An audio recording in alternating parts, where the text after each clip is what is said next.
We'll get to that. We'll get to that. What's going on, everybody? It's the Roundup. Hell yeah. The seasons are upon us. It is time. It is time to get into the spirit in your own individual way. I am drinking some gloggy tonight. For those who don't know, glog is Swedish and gloggy is Finnish. It's a hot mulled wine with either rum or whiskey. I went with whiskey. Lots of spices. Squeeze a whole orange into this thing. It tastes like a dumpster mixed with Christmas morning. My brain is going to hate me tomorrow. But it's a Roundup. There ain't no brakes on this train. So guys, if this is your first time ever watching one of my Roundups, how we usually like to start out is first and foremost things that people have sent me in the mail.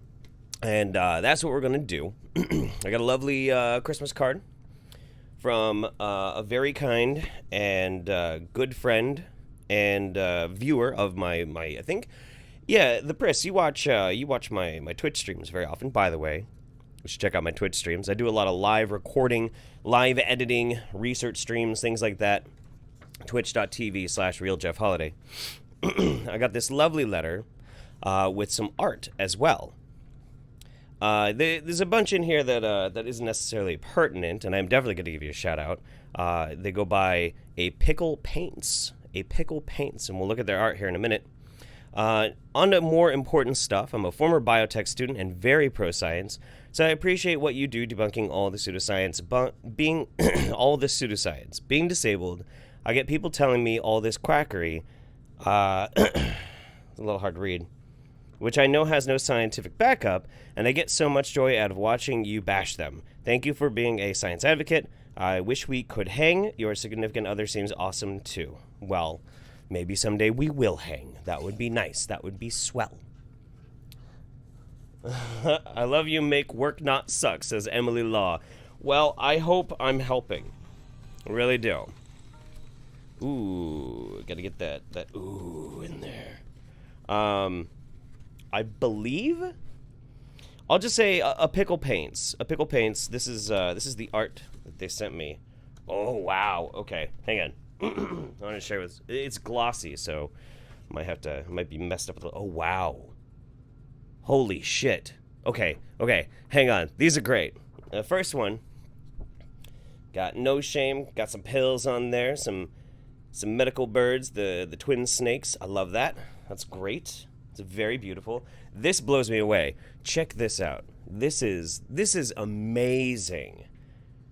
This is like, oh my god, this might be my new favorite thing of all time. Holy shit. We got a mix of Captain Roundup and Hemlock Moonwolf. It's fascinating how you got two totally different people in on the same picture. That's amazing. Twerk flap now? No. I may be wearing a union suit, but I'm not twerking with my flap open. That's not gonna happen, guys. Just calm down. Also, we got a really big box from my buddy Brett, who's a wonderful guy. I've been hanging out with him for a long time. But we opened it earlier. Had some toys for the kiddo. We had some amazing chocolates, including like alcohol-infused chocolates, which were delicious. Mem's got a really awesome bit of rum, and he got me this. Glendevron. It's a 16-year Scotch whiskey, single malt, from the Highlands, and it is beautiful. Saving it for special occasions, but that actually segues into there is a little bit of a special occasion tonight, and it's a bit somber. So we're going to pour a shot, and I'll tell you all about it. So those who have been watching my channel for a while, especially in the recent week, probably noticed that I made a video called Let's Help Him Smile.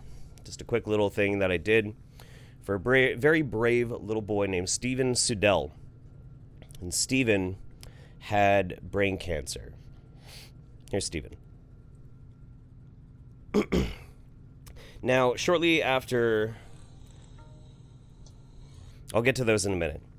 Now, shortly after I made that video, Steven unfortunately slipped into a coma. And I am very sad to say that Steven passed away. He, the brain cancer did eventually catch up with him, and he passed away. But the kid was a fighter all the way through to the end. And also, he was a YouTuber. He decided in the last month that he had to live that he'd spend time with his family, he'd do one of his favorite things, which was to draw, and he would share those drawings with us, with the world.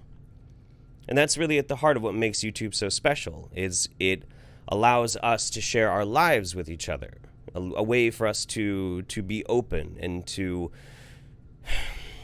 really communicate the things that are our hopes and our dreams or our frustrations or our anger.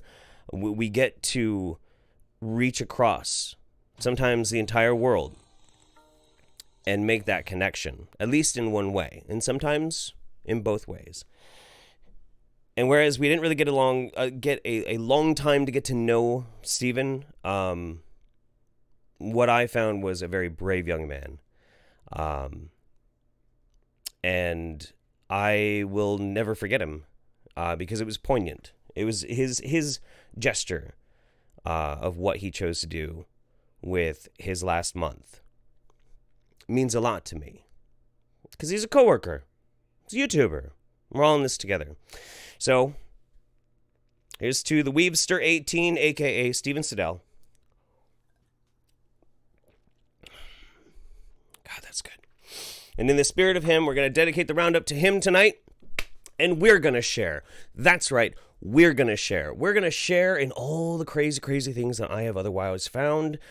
Some of our old favorites. And we're going to go at it like YouTubers. We're going to go at it like we should. Because life does go on. Even if we have to say goodbye sometimes to those we love. Or at least respect. But yeah. This is rough. I know. I have to pay respects to Steven. And now let's have some fun. Gonna bring it on back. Bring it on back. All right. So, for the roundup, I should probably read these first before we get into a video. Yeah, I'll do that. All right. First and foremost, Addy Monster, first live roundup. Welcome to all the newbies and old heads alike. Hold on to your butts. This is never ever chill. No, and it ain't gonna be chill. It ain't gonna be chill. No. Tonight is gonna be wild and wacky. Emily Law says, I love you. You make work not suck. I already read that, but I'm reading it again. Zachary Bruce, thank you very much for your kindness. Hurry Up Wait says, first one sober. Help me. I'm in a dry barracks. Oh, buddy. Oh, I drink my gloggy in your honor, bro. Or ma'am. Whatever. Let's see. Amro Al-Jabari. I think she meant make world not suck. Oh, well, that'd be good, too. That'd be even better. The world is a lot bigger than work. Hushed Bunny Von Octopi says, I stopped watching Drunken Peasants for this and am throwing money at you for once. Jeff feels special. I do feel special. I do love the Drunken Peasants boys, though. I do. They're very near and dear to my heart. Good buddies. Red Moon Blade, heyo, first time watching a stream of yours. Also, will pour some out for a fallen brother. For sure, man. Absolutely. My buddy Donnie says, sup, Jeff, homework is done, so I'm all in today. Love all the work you do. Also, shout out to the regular Twitch gang if you're watching. Go to Twitch if you want to watch Jeff burn down cities. It's true. I do actually tend to burn down a lot of cities. And city skylines, it's not, Karen Halabura says, in Steven's honor. Okay, you know what? I want to do this right now. Because this is actually pretty important. Where is the article? I just found an article on Steven's passing. That's definitely not it. That was porn. Let's see. Okay. There's a link here for Make-A-Wish Foundation, and they helped Steven. And so I want to make sure this one is working correctly. It is. Okay. If you are so inclined, and you would also like to potentially be able to help with a child who is terminal, be able to live as much as possible. If I'm not mistaken, this link, you can make a donation in Steven's name. I think. Pretty sure. Updated the description with it now, so, don't send me money in tribute to Steven. But I'll turn around and I'll toss that. What's Canadian conversion rate? I think that's about $20. I'll toss $20 at the Make-A-Wish Foundation for that. Absolutely. Kendra Lynn says, take a drink for me. I can't drink due to dental surgery. Thanks for a great distraction. You know what? I'm on it. You know what? That's the thing. I get people sometimes being like, Jeff, why are you such a drunk? I'm like, well, dude, if you're good at something, why would you ever stop? You know what I mean? All right, anyway. Let's get good. Wow. That gloggy just made the most god-awful churning sound inside my body. Am I dying? Oh, boy. All right, let's get started. So, yeah, I know. Love you, buddy. All right, let's get started with the roundup. So first and foremost, we're looking at Earther Academy. It's a channel with 80,000 subscribers. It's called Rethinking Reality, Food and Parasite Experiment with Pigs. This has 213,000 views, and it's so bizarre. So bizarre. Holy shit. Let's go. Aloha and, well, good evening. We're with Miss Piggy, okay?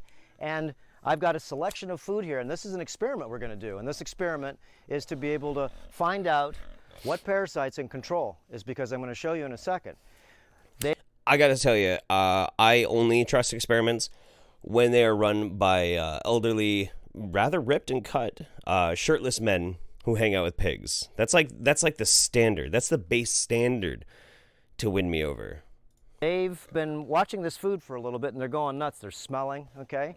And remember, we're talking about parasites here. And we're going to throw in a variety of food, I'll tell you in a second here. But there's a variety of food. There's bananas in here. Well, let's just go over. Whatever they're going to... These are bananas. This is coconut shavings. Okay, they love all this stuff. These are old bananas. This is molasses feed here with corn, sweet potatoes, okay? And, of course, we did a video last night on radiation. In fish, and I bought this just yesterday, and this thing here we filleted, and we did a real good video to show you about the radiation in fish. We just went down to the ocean today too and was checking the radiation by the ocean. But I want you to look at this thing. Fun fact, not to freak anybody out, but fun fact, since we've been doing weapons testing in the oceans, like all the world's oceans now at some point in some way have a degree of radiation in them. It's true. It is actually totally true. It's not dangerous levels, but you know, that doesn't stop people who have like, you know, rad meters testing things and being like, do you see? That's evidence, it's proof. So inside the neck, the mongoose, I had it outside, and this thing stinks, and flies are all on it. Does. They cleaned off every piece of meat. Look around the ribs right here. Whoa, look at it in the neck and around the neck. Okay, the top of the head. They ate every piece of flesh they could get, like right through there. Oh, okay. Yummy. Now, I'm going to throw this in last, but I want to show you. Remember, blood eats blood. These guys are not carnivores. They are, but I don't feed them any flesh at all. They've just been having a vegetarian diet. Wait, they're not carnivores, but they are, whatever. Pigs are omnivores. They're opportunists. They'll eat whatever the fuck they can eat. Okay, but let's see what they want to eat. Remember, this is an experiment, and the experiment is they can eat anything they want here first. Let's see what parasite is in control first. Is it going to go ahead and be this stinchy carcass they're going to want to eat? Shoot, who wouldn't eat this thing? Woof, stinks. Ugh, been sitting out in the sun all day. Now, I did this on purpose, is because this thing stinks. Want to see, remember, this is not fresh. Okay, this is nasty, stinky, full of flies all day, and everything's been chewing off it. I'm gonna throw up. I just want to point this out too. Like as with always with the Wingnut Roundup, I start you guys off light. Keep that in mind. Of course, I got a glove on because I can't even stand the smell. So I'm bet. gonna throw in, okay, all of this, and I'm gonna put this in last. But remember, the question is, what do you think is going to be eaten first? And remember, why is that? Is because, remember, these are mind-controlling parasites. Oh, mind-controlling parasites. Okay, so let's take a poll. Let's take a poll. Press 1 for the molasses feed, 2 for the stinky bananas, and 3 for the fish. Which one are they going to go the most crazy for? That live in the body, and you know that they've got a variety of the pig tapeworm, the whatever tapeworm they have in them. Okay, remember, they eat off the dirt. Okay. I do wish I had a body like that. I'm jealous. In you, okay, that's bloodsucker, and they want blood, and they will drink your blood. Okay, inside your body, even if you don't feed them. But if they smell blood, they go nuts, like these guys. Now, remember, this is what they eat mostly: is sweet potatoes. Okay, and this type of cob seed. Okay, and it's not organic. It's just basically it's hog food. Okay. Okay. And okay. I get these up the street. These are Okinawan purple potatoes, and they're full of protein and stuff. So this is what they eat. And these, of course, are free, given to us. And I'm just going to throw these in there. Oh, of course they're free. Let's see if they want to eat any. Okay, look, smells it, doesn't even want to look at it. You know what they want? I'll tell you. And they don't eat meat. Let's throw all that in there. Okay? Okay, now they're going to eat that. Okay, now watch what happens. We're going to go ahead. They're going to change tunes here in a sec. I already know what they're going to do. I'm going to throw this one over there. And they're getting a variety of stuff. Look.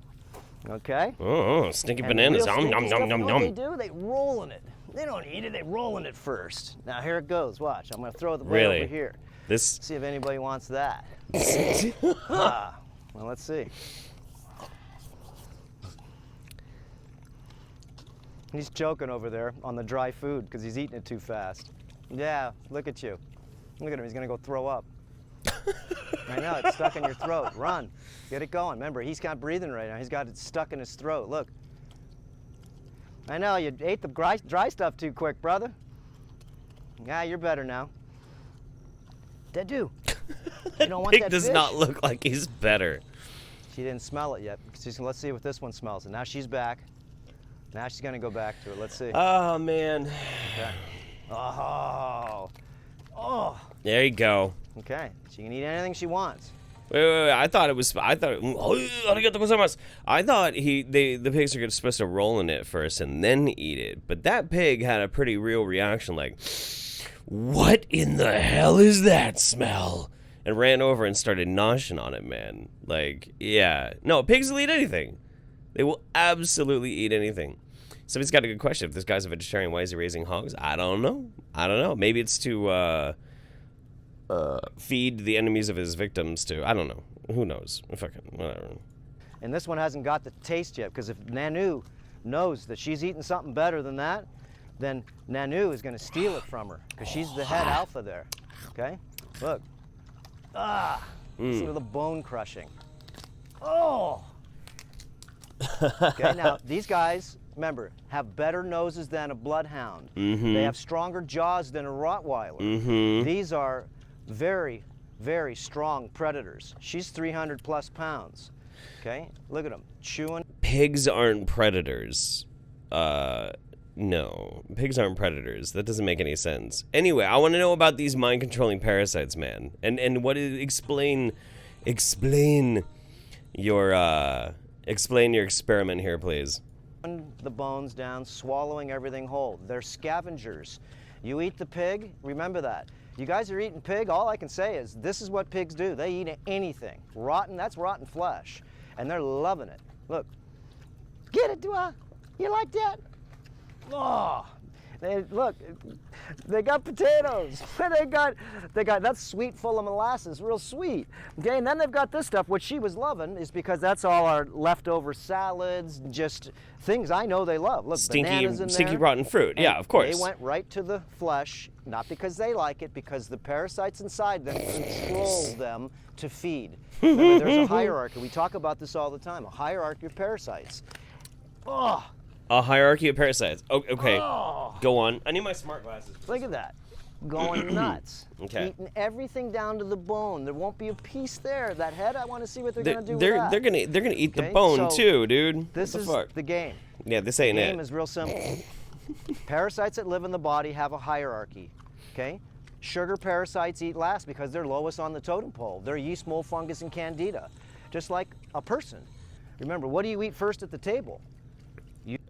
Candida's not a parasite, but okay. A hierarchy of parasites. I wonder, do they vote? You eat and drink. You eat dead carcass and drink blood. You eat your meat first. Yes, you do. It's the first thing you want on that table. Let's say you haven't eaten in a couple of days, you're fasting, and you put a smorgasbord out there. Smorgasbord. You got sweet stuff, you got cakes, ice cream, you got maybe soups, you got chicken, fish, you got everything out there that you can imagine on a smorgasbord, a variety of food. And remember, the experiment is. Okay, you know how some people, like, they hear the word moist, and they, like, get all, like, squirrely, you know? Him saying smorgasbord it makes me have a real physiological response. Like, it makes my asshole clench up, and it makes my stomach flip. I'm like, ugh. It's not that's not the word. Maybe I'm just aroused by this tanned Adonis. Okay, let's see what parasite feeds first. And I know which one will feed first. The ones that eat meat. They are the highest on the totem pole in the body, or the hierarchy of mind-controlling parasites. Okay. They need to be fed. Look at these guys. They're eating every bone, everything, and they've got all this beautiful stuff sitting here, and I want it. Okay? And you guys don't even know what that is. Okay? Never even had fish. They've had to throw a rat in there one time, and they ate it. It was a dead rat they got off of off a rat trap, and I just threw it in there just to see what they would do. They're pigs. They rolled in it and they ate it and fought over this nasty with maggots in it. And I.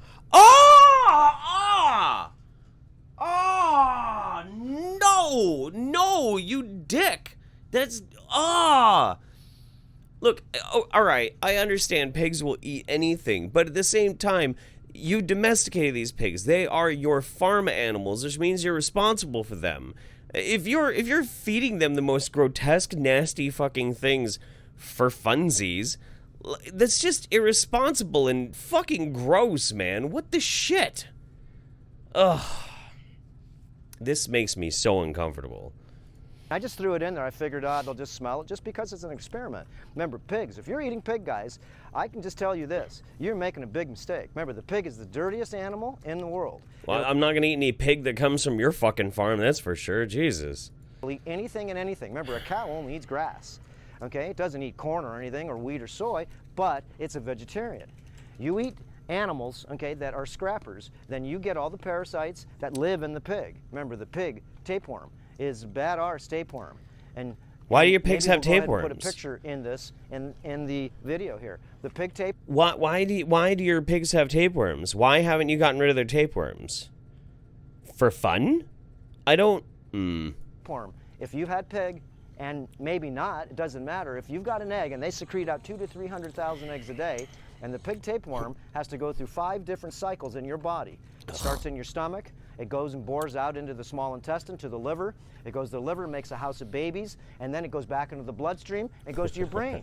Okay? You got lesions in your brain. You got certain things on x-rays. These are the tapeworms.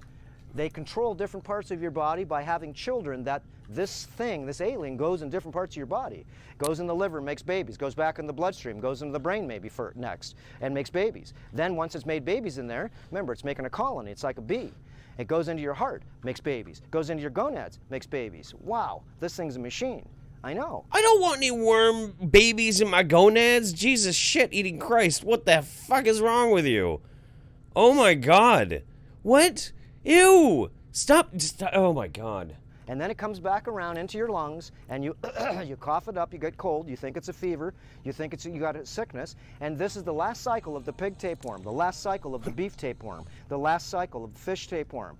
These things have cycles in your body. They don't just come in your stomach. Ooh, they don't we've done lots of videos. They don't just come in your stomach. But I do. I apologize. On this. Now, as you can see, they're getting a little full now. They're not eating as fast. Okay? So that's what happens chewing when you down the bones, and it has nothing. Oh well, they want the calcium. They don't know what calcium is. Remember, they only eat what controls their small, simple, weak, pig-headed mind. They don't question. They don't have critical thinking. Not like you think. They don't have a neocortex. No animal does.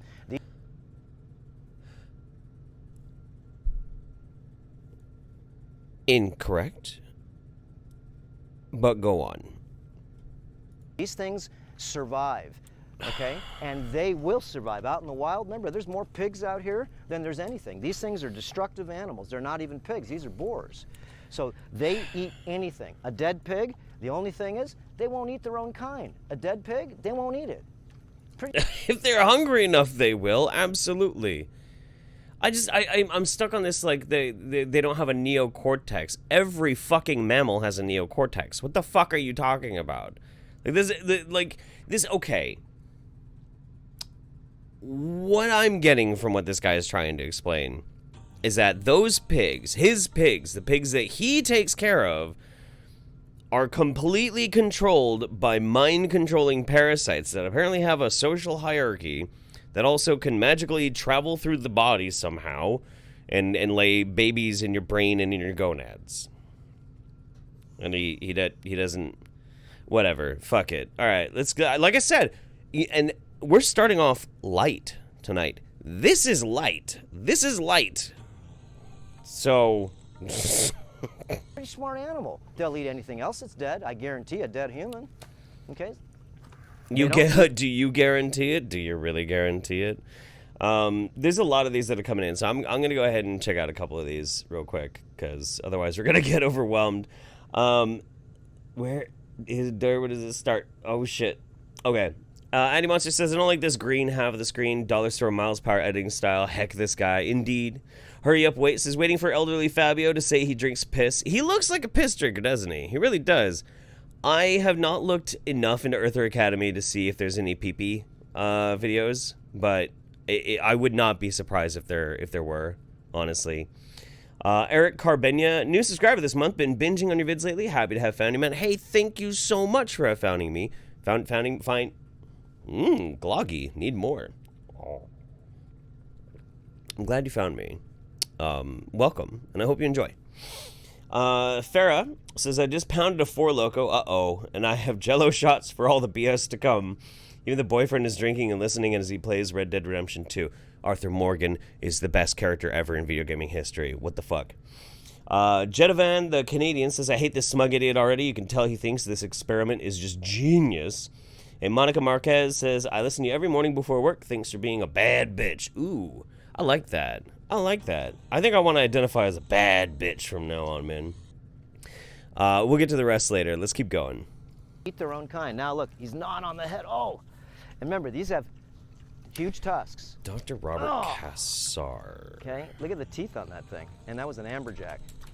If you haven't seen any of the videos on radiation detection in Hawaii, watch all the videos, and then we have another one where checking radiation in fish and other areas of Hawaii. Okay. But you can see, these guys here are being controlled by the blood-sucking parasites, because that's what they're eating, is flesh and blood. And these are the parasites. What you eat is what you are.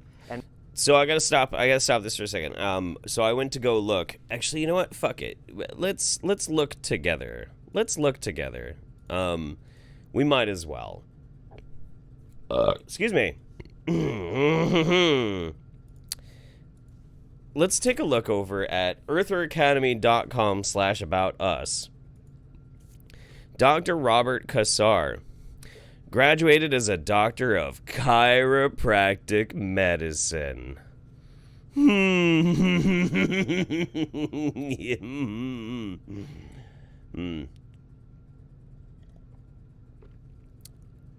Kill me. All right. And remember, they're pig-headed little minds. They're called swine for a reason. And that's why a lot of, well, Earth humans are called swine. They're called minions, mundanes, okay? You eat the pig and so shall you be genetically modified by the pig, and also the parasites that live in the pig. So I just wanted to go ahead and show you. It was a simple experiment. What's going to feed first? I didn't get this far in the video before. Okay, this is wonderful. In hierarchy, the strongest? No. These tapeworms aren't strong. Remember, they're controlling your mind. They're only giving, well, they're only telling this mind that they live in, because they're connected in your neural nets, they're connected in your nerves, and they're telling this animal what it needs to feed first. So if you can get that in your head, okay, remember, there's hierarchies of parasites, and the one on the bottom of the totem pole, you should guess and see what it is. What do you think it is? At the end of your meal, what do you want? You told us. You eat chicken, steak, potatoes, fried, whatever, okay? Maybe you're gonna have a big salad, maybe you're gonna have whatever, okay? But what do you want after you're done with your meal? Dessert. And what is it? Sweet. You just had 2 plates of food. What, you're making room for what? No, the parasites at the bottom of the system, yeast, mold, fungus, and candida, they need to feed, and they are patient. No, they're not. Yeast, mold, and candida are not parasites. They are fungus. They are fungi. They are not parasites. They're not even in the same fucking kingdom. Like there is a fungus is as far from a parasite as it is a pig. Like it just my God. And okay, are you basing the hierarchy of these parasites based upon the order in which you eat dinner? Is there no like other socio-developmental reason why maybe we eat dinner in the way that we do? I guess we gotta keep watching to find out. I'm in love with this guy. I think he's great. He's amazing. They are in a hierarchy, and those that are fed are now. This is also the longest video of the roundup. Which is why I kind of wanted to start off a little slow, but I didn't realize how wonderful this is. I'm so happy right now. Satisfied, and they will feed again, okay? But the ones that haven't been fed are what? Feeding last. And that's why a lot of people put sugar in their foods. So it's like you don't have dessert. You feel very satisfied, okay? Sour, pungent, okay? Sweet, okay? These are all some of the things that give you satisfaction, okay, when you eat. It stops you from feeling like you want any more because you had the sweet, the sour, the bitter. Okay, you had all these things. You've satisfied your condiments parasites. Okay. This is yeah, the reason being. okay. Sometimes you like spicy, whatever it is. So these guys here, remember, they're not controlled by what we like. They are controlled by what lives inside them. And end of story. So I just wanted to show you. They won't even stop. And look, they're pigs. They will eat until everything's gone. We noticed they're not they're fighting pigs. This yeah. is because the fish split in two. If not, Nanu would go ahead and not let her daughter here, who's about 2 years old, Nanu's about 7, and she's pretty skinny right now. Okay, I've been thinning her up because she was a fat pig before, as you can say.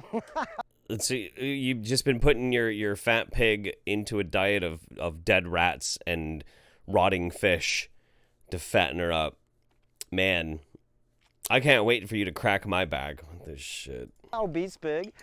So we're going to let her go on the wild pretty soon. And she's like 7. I'm not sure how much longer, but she's not the best now anymore as far as her psychology. And remember, you are what you eat, you are what you say, you are what you drink, you are what you do. Are you psychoanalyzing your pigs? What the fuck? Somebody in the chat also said pig whisperer earlier. Yes. Memory says we need to make a new shirt that says satisfy your parasites, Earth humans. That's a good idea. I like that idea. Write that one down, Memory. Write that down in your copybook. Please do. So be careful of that and understand that if you eat the pig and they eat genetically modified food like wheat, corn, soy, that's been genetically modified, the genetic modification of that food they're eating, which is not natural to them, okay, is now genetically modifying all of their body, and if you eat the flesh, now the genetically modified organism that's genetically modified and or, well, changed their cellular structure, the original DNA, when you eat it, it does it to yours too. Oh. It goes down the line. Ooh. It doesn't stop. Contagious DNA. That's amazing. Contagious DNA. I've heard that quite a few places before. I'm a bit old hat at this point. Glogwench! Glogwench! She's either going to come in here and give me more glug, or she's going to come in and hit me. We'll see which one. Let's say, real quick, and we'll stop this video just so you understand it. Look, let's say this part here, we're growing all organic food. Okay. We're not using pesticides, insecticides, herbicides, and we're using all heirloom seeds. Yeah, but organic food can have herbicides and pesticides and Sorry, I was writing down the shirt idea on the whiteboard. Are you gonna? Oh, you're not gonna. I can label it. Yeah. It's festive. We're getting in the spirit of things. Not a whole lot left. I know. Which means that between 2 cups of this hideous concoction, I'm drinking like half a pint of whiskey. Oh no, you're gonna need to like bring the whole thing. Fuck it. Here, just take my cup. It's all right. Yeah, that's a disaster waiting to happen. Let me bring here. Oh yeah. Okay. Frog likes it. Frog likes it? The dog. Oh, the dog? I spilled some on the floor and she's drinking it. Oh god, don't let the dog drink the glog. That's a bad idea. Ladle me, baby. Yes. This is exactly what I wanted to have happen. Oh yeah, there's that orange peel in there. Ah, it does smell like hot dumpster. It does. It smells like a dumpster. It smells like something a pig would eat. Maybe I'm being mind controlled by parasites, guys. I am screaming out in the living room. Why are you screaming? Because this guy is so incorrect about pigs. He's incorrect about everything. I know, but like pigs are sweethearts. They're good creatures. They are. I like pigs. Pigs are good. They're not good people because they're not people. Pigs are totally people. But they're pretty good animals. They're good animals. When we a house. We're gonna get goats and pigs. Jesus Christ, it's like I'm staring into my own personal hell right now. Your glog. That is all in my glog. I need this orange peel out of here. Nah, that's fine. I got it. Thank you, baby. All right, that was our early show glog break. Thank goodness. I have plenty of other alcohol around me because I'm gonna need it because this is gonna get crazy. Let's catch up one more time real quick. Mount says Google survey rewards pay for the super chat. Ooh, thank you. November Mind says the pig whisper. Ah, it was you. Okay. Addy Monster. These guys are not carnivores, but they're carnivores. I got a glove on because I can't stand the smell. Pigs are predators. Much science, very smart. Wow. Yeah, dude. Agreed. Madoka says Merry Yifmis from the furry fandom to yours. Hey, you know what? Much love to my furry friends. Brainwash says, nice stats ripped uncle. Might as well put some whey protein for the piggies.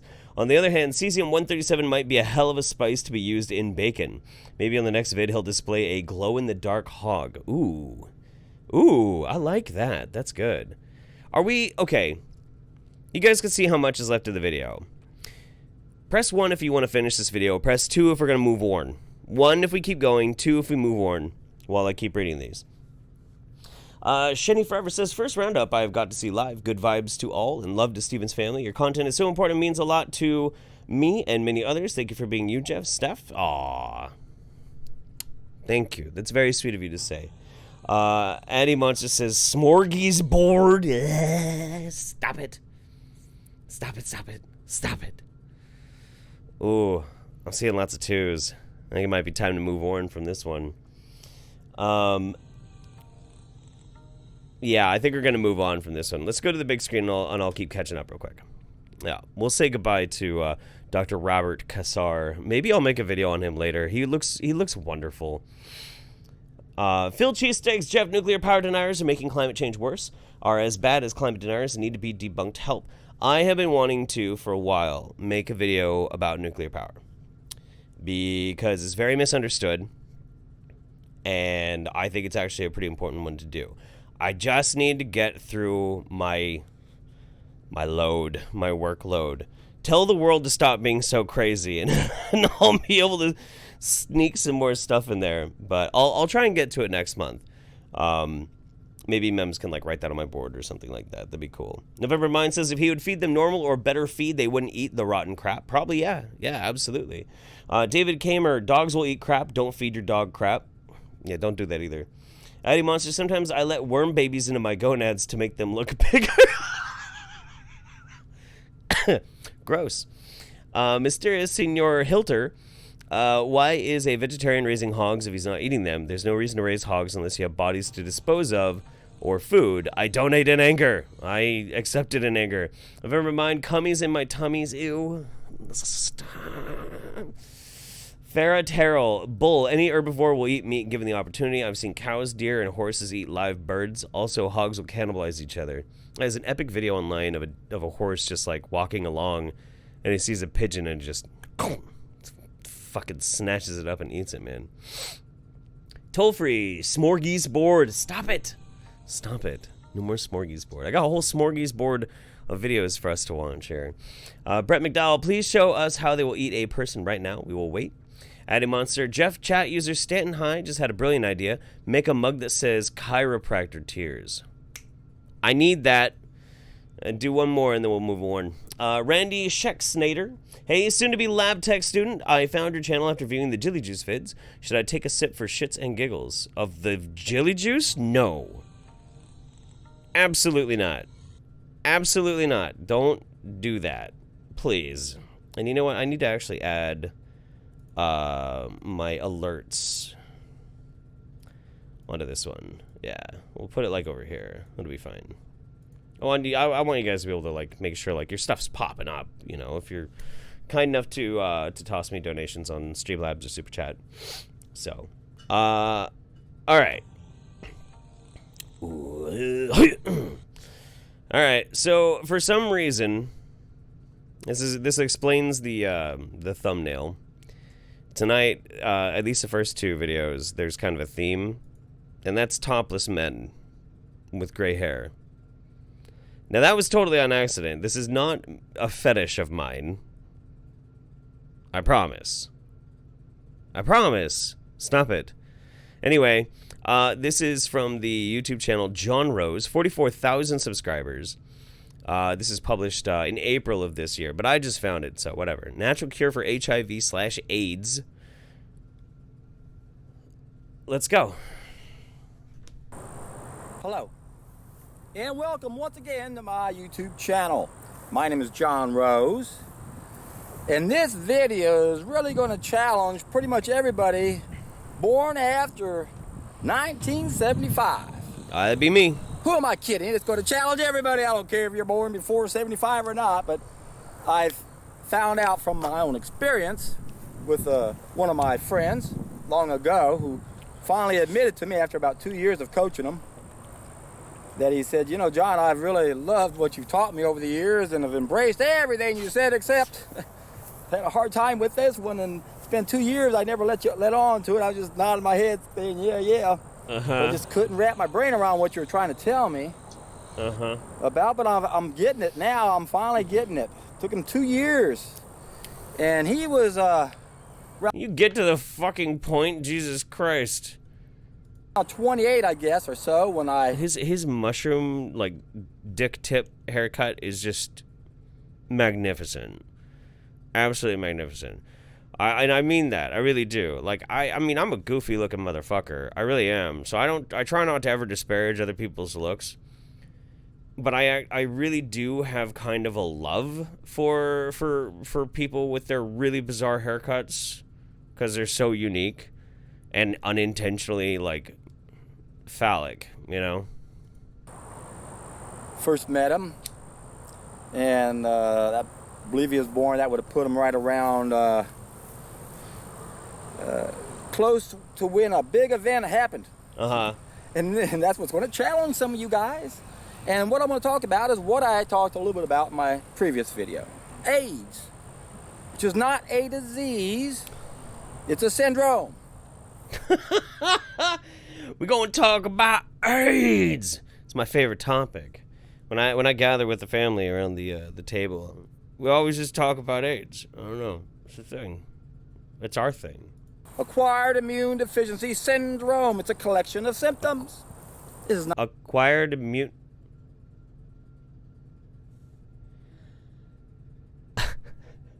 Fuck it. Not a disease, and plus I pointed out in my previous video that there are no diseases. That's a made-up name that crooked medical hucksters use to describe the effects. You don't describe an effect when it's lifestyle related. You name the lifestyle.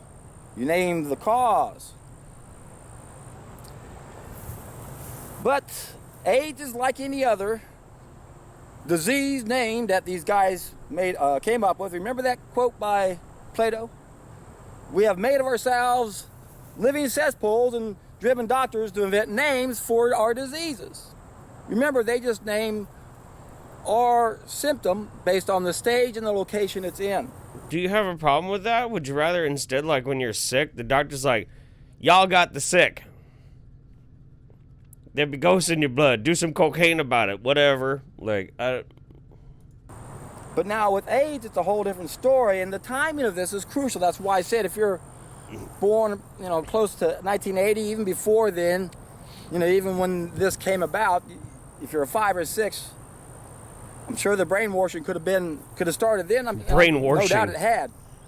Even whether you had any ability for critical thinking or not, which most kids never do at that time. But anyway, it's hard to wrap our brain around this because we've been bombarded by this bullshit for a long time. I'm trying to wrap my brain around this one right now, buddy, but I'm having some trouble. Maybe more glog will help. A lot of confusion around this area. The virus, the HIV causes AIDS myth. Myth? One of the first things I read on the subject was a book by T.C. Fry. I remember going up there with my buddy, Bob Wood, up to Austin. We saw T.C. Fry, met him, and he had just finished that book, and we got a copy of it. And oh, my God. never forget when I met T.C. Fry. He was probably around my age now when I first met him. Turned out he didn't live very much longer, but we drive up to his place. Let me digress for a second. We go in there and introduce ourselves and talk for a few minutes. He said, let me show you my publishing building over here where I publish everything. And he goes, I'll race you. As soon as he gets out the door, he starts taking off. And he was fast. And I could have caught him, but I just been driving in the car for 3 hours. I wasn't stupid enough to start sprinting. But anyway, T.C. Fry wrote an interesting book called The Great AIDS Hoax. A lot of people believe this is why he changed. Oh, The Great AIDS Hoax. No. I've heard of this book before. This dude actually hung out with that guy. Okay. All right. Fuck it, man. His whole focus from wellness to freedom, realizing the role these psychopaths play in bombarding our brains with so much bullshit. When he researched the topic, he found out that the CDC, Center of Disease Control, was facing budget cuts. So at the end of the 1970s, they dismantled syphilis, they dismantled syphilis. They had 4 stages. They just simply renamed it. First stage, they renamed herpes genitalia. So that was why when you look at the first year they did this, there were like... So if you have herpes, what you actually have is first stage syphilis. Okay. 30 million cases. Usually we get 6 million every year, but all of a sudden this year, because we renamed everything, whatever you had before, now you got this. Amazing. In fact, they do that a lot. To play with statistics. Oh, we eradicated polio. We just call it spinal meningitis now. But anyway, the CDC facing budget cuts. They're completely different. Oh my God, they're completely different. Holy fucking shit. It's like, oh my God, if anybody has spinal meningitis, this has to be so fucking offensive to them. Jesus Christ. They dismantled this disease so they can have polio. A new disease. And what's interesting, and I've done this, you can look at the books, the Merrick manuals, you can look at their Bible, right in the late 70s, 78, 79 copy, look at it, look at the 4 stages of syphilis, then look at a 1980 version or anything after that, and you'll see herpes, AIDS, acquired syndrome, AIDS dementia, and then full-blown AIDS. And when you look at those 4 diseases, they're word for word, they didn't even change. I totally forgot in the DSM there actually is there's a listing full-blown AIDS. I forgot about that. Shit. How in the hell did I forget that? Yeah, because that's the full medical definition now. This is what we renamed the stage 4 syphilis is full-blown AIDS. That's right. Some people call this dude Simple Jack.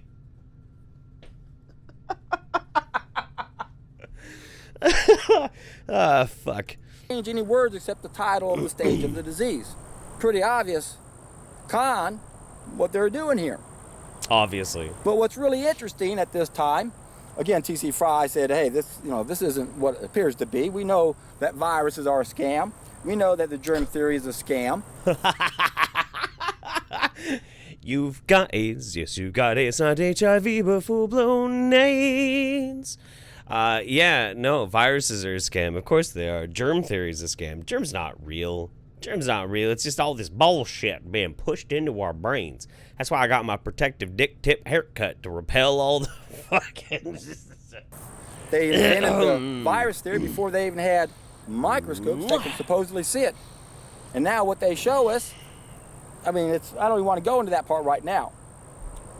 I'll come back to Fry, but around the same time, that one of the next books I read was the one by Peter Duesberg, Inventing the Great AIDS Virus, or Hoax, or whatever. What was the name of that book? Inventing the AIDS Virus, I believe is what it's called. Peter Duesberg, at the time, he was the world's foremost, #1 virologist. They hired Duesberg to go out there and prove HIV is causing AIDS.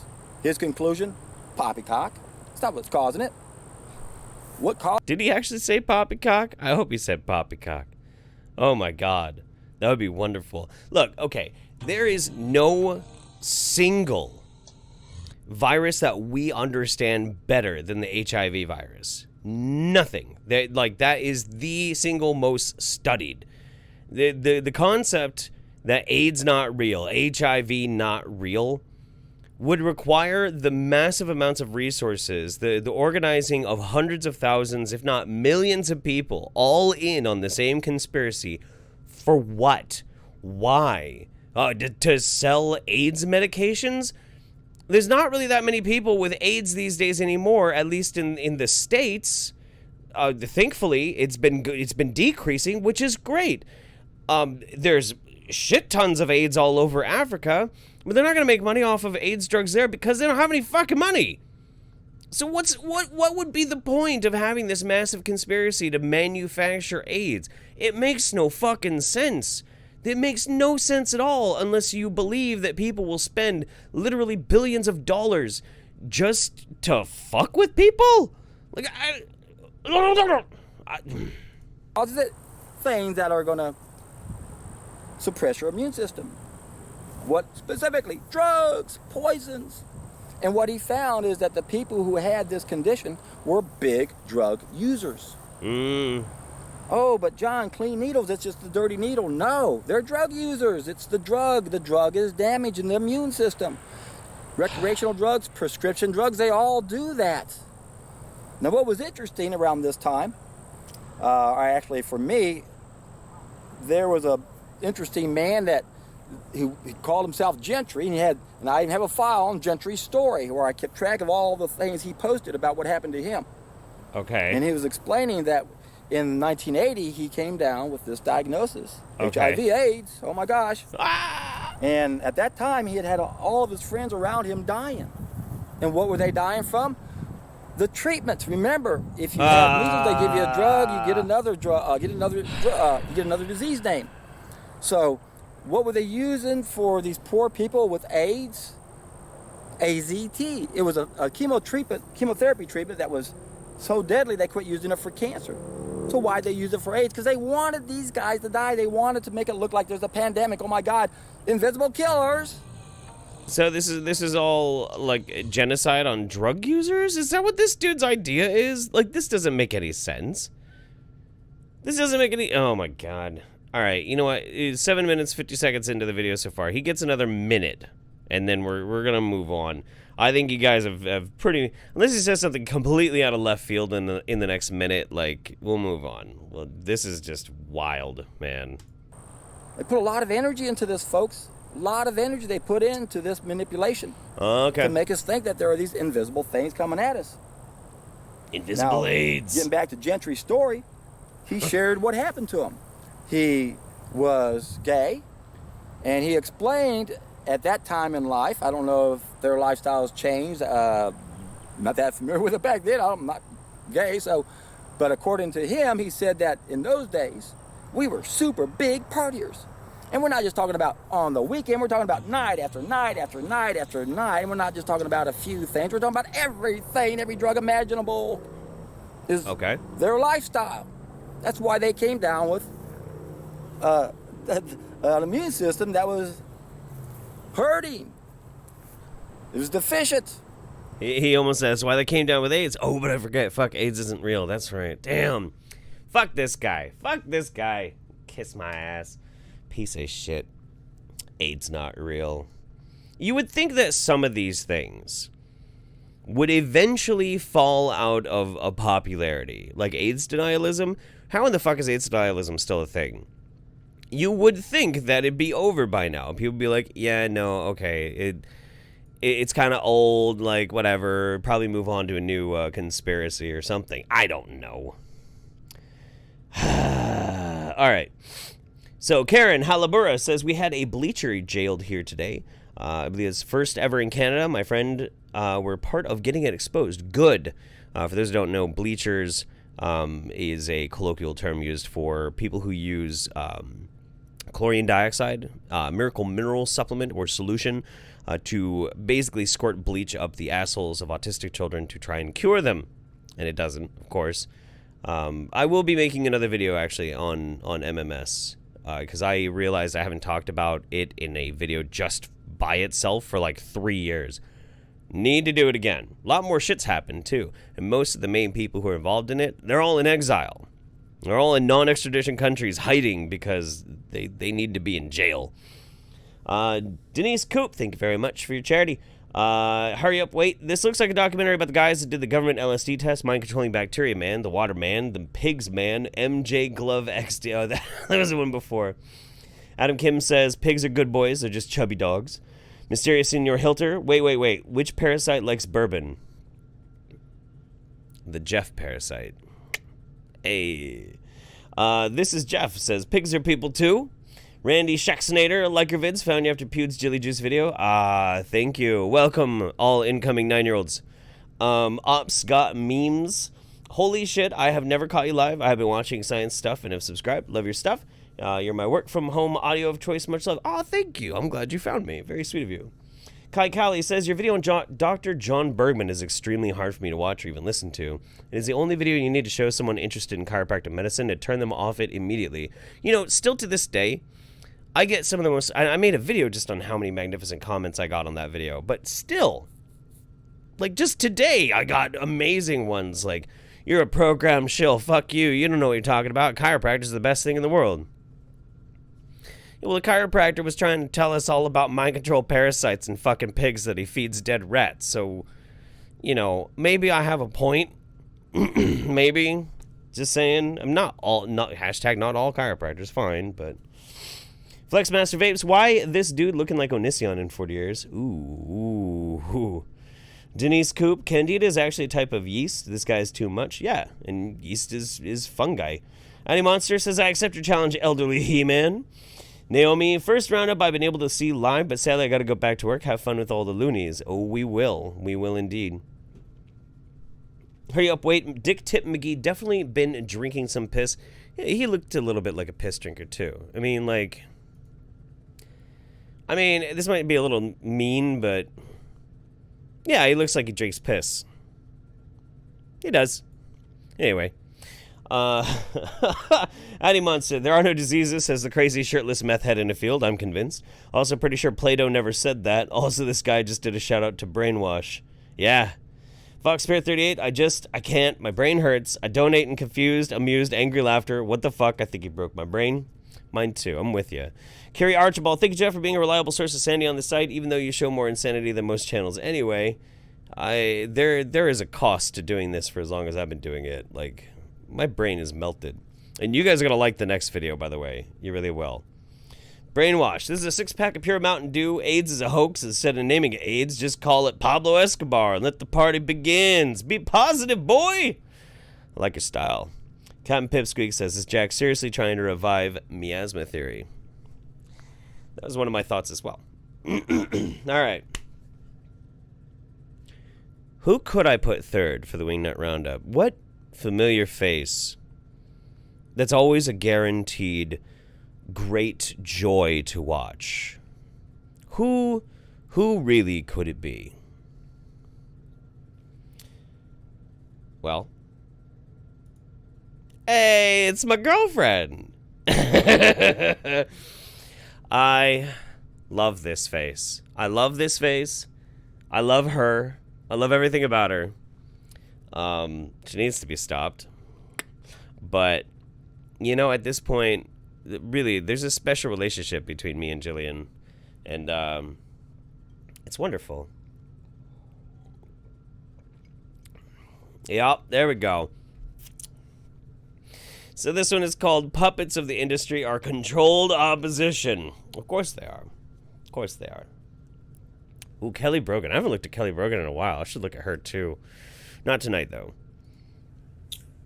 So, if you're going to defend Judy Mikovits for being sincere in warning people about the autism and anything else that she allegedly uncovered through her career and tenure with the CDC, then you really don't understand that those pathogens,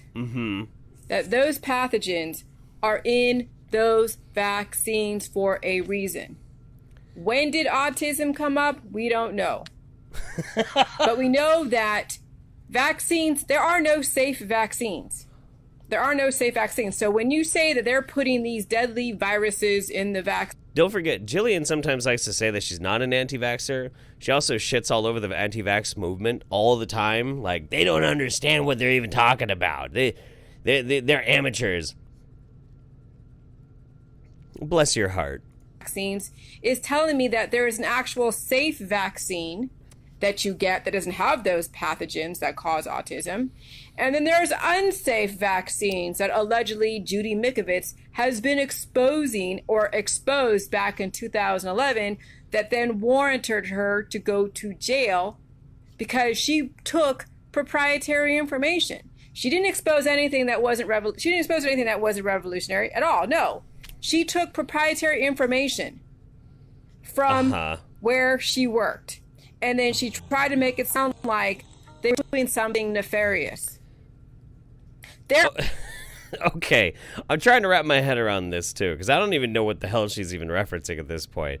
But I guess like a whistleblower or something came forward, and she apparently has a problem with it. I know that Jillian has this problem with being center of attention. Like, she has to be the center of attention at all fucking times. But there are no safe vaccines. So no matter when the vaccines came about, yes, for asking in the chat, Jillian is absolutely an anti-vaxxer. Point of when they started all the way up to now, there are no safe vaccines. So Ashley, whatever her name is, Fitzpatrick, is saying, "Oh, I know Judy Mikovits personally, and I know she's sincere about alerting people that vaccines are going to cause autism." Hello, vaccines to begin with, when you take all these different pathogens that are mixing in with the biochemistry of your body, is going to create a tinderbox of so many different outcomes. Some will get autism, others will get lupus, others will get some other exotic disease. She didn't say anything revolutionary. And then that's what it is. That's the problem. I love this woman so much. I love you. Like, dude, okay. Her problem is that what this woman is saying, and then all of her followers are probably like all up in arms and excited about. She's like, that's not revolutionary, okay? Because it didn't come from me. But apparently, vaccines are just bad in general. And I bet there's like an intention or maybe even like a mutation factor that she believes is why you might get lupus or why you might get autism.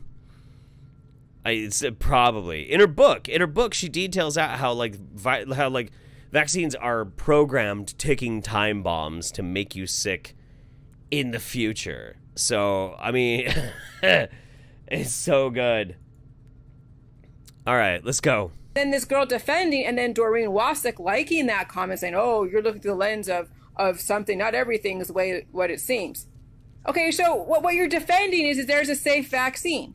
So you're defending Vaxxed, because Vaxxed says, "Oh, we believe in vaccines, but they have to be spaced apart, and then it's the stuff that they put in the vaccines. But vaccines in general are a good thing." That's exactly what Judy Mikovits is saying. Is that and of course all vaccines are bad.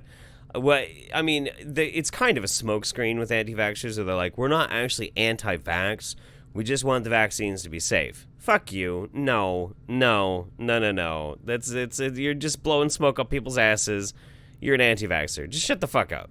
They just started putting in these viruses, these deadly things in there just recently. That's why you're seeing the autism and the cancer rate, double and triple. No, sorry, honey.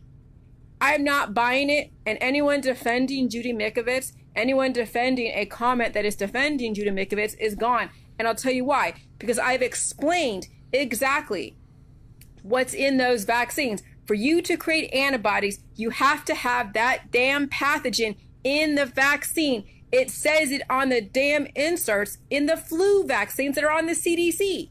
It's so amazing to actually watch this lack of self-understanding, that she is actually legitimately fucking jealous, and that's why she's making a big deal out of this. This is wonderful. This is great. Do you think Vax should be allowed on a plane? The movie? Ugh. I'd rather it wasn't. Okay. How more clear can a person get when they say to create antibodies, you have to be exposed to the pathogen, whether it's in the population, in school, or in the grocery store, or in a vaccine. No matter what, it's the pathogens have to be somewhere hitting your body in some way. That's how they work, yeah. So I'm not going to at all defend Judy Mikovits and her alleged whistleblowing when she knew exactly how vaccines were made to begin with. And then now, no wonder she went to jail. They make it sound like, oh, she's trying to, expose trade secrets. She's trying to expose being a whistleblower. She ain't no whistleblower. She's a freaking puppet. And anyone that defends her is off my Facebook. Damn. Okay? Because you're not getting the point. There are no safe vaccines. The whole thing with Vaxxed has then created a platform for this Judy Mikovits who's going to say, oh, yeah, they just started putting in these horrible ingredients. You're full of SHIT. There are no safe vaccines. When you get a Jillian, you're getting spicy. Spelling out curse words? Holy shit. vaccination, whether it's 1 or 20 of them, and then you have already a biochemistry that's already messed up by exposures to environmental toxins, parents' mutations, and anything else you're exposed to as far as the food and the water and your beauty products, you're creating a tinderbox full of crazy chemistry that's going to cause probably more exotic illnesses and viruses. So no matter what, vaccine... I want to be a jelly juicer so I can get all sorts of exotic illnesses and poop them out. Waterfall them out. It's not diarrhea. Sorry. Yes, people get them. Not everybody gets the autism. Not everybody gets all the different autoimmune disorders. I, received a bunch of vaccines. I got PMDD, premenstrual dysphoric disorder. I didn't get autism. I didn't get lupus. I didn't get any kind of neurological disease. I got PM freaking DD from my exposure to vaccines, and I was in the military. I didn't know that. I didn't know she was in the military. But yes, she does. She blames her PMDD on vaccines. Yeah. I think that's one of the things that is part of the one of the things that I think is really the at the core of her ideology is her PMDD. Her search for a way to treat it, I think, led her down this weird rabbit hole, and her arrogance is why it developed into this cult. So I was in the military, so I got an extra shot of vaccines, more than some of you guys who have never been in the military. And I actually re-enlisted. I went in twice.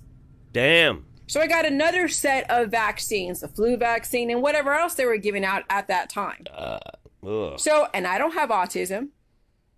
So it totally has to do with the biochemistry in the body. Not that they're putting in these exotic things in the vaccines and now it's causing all these things. No, that's why that girl went to jail, because she was basically saying fire, fire in the movie theater. And then she took trade secrets, proprietary information, and she put it out there publicly and said, oh yeah, they're doing something nefarious. When she's been part of that whole problem to begin with. She is part of the vaccine industry.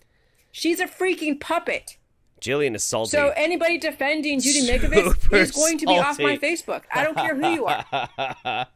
And I've had people who have straddled my information and in the holistic world defending Judy. You know why? Because they think there are safe vaccines. They think, oh yes, vaccines are great except for this, this, this, and this. They don't realize across the board, all vaccines are really bad for you. No matter what, they're all bad for you. I bet she doesn't vaccinate a dog. But of course, the population who has never reinforced their immune system is not going to adopt that thought process. So then the vaccine industry found a different way to get into your psyche and make you think one thing and say, oh yeah, we found that there has been some nefarious things going on in the industry and they're putting in this extra stuff to do this, this, and this. Okay. And they're just playing psychological manipulations all over the place. All right. When really you should not be looking at, spacing the vaccines or even getting them to begin with. Or you shouldn't even think that there is a bad vaccine versus a good vaccine, because that's exactly what Judy Mikovits is trying to put out there. And that's exactly what the holistic industry is adopting. And that's exactly what these people who are defending her are purporting, is that there's a safe vaccine.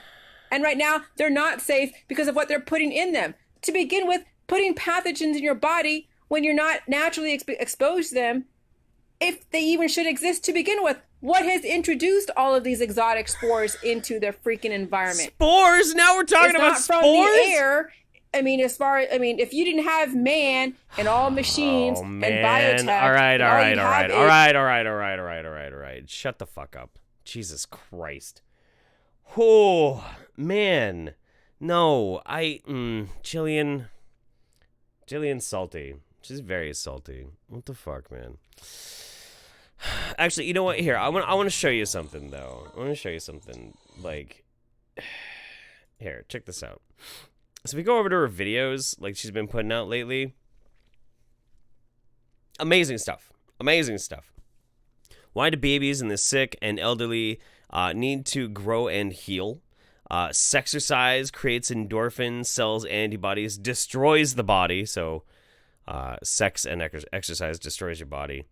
The rape of your mind and body, that's therapy.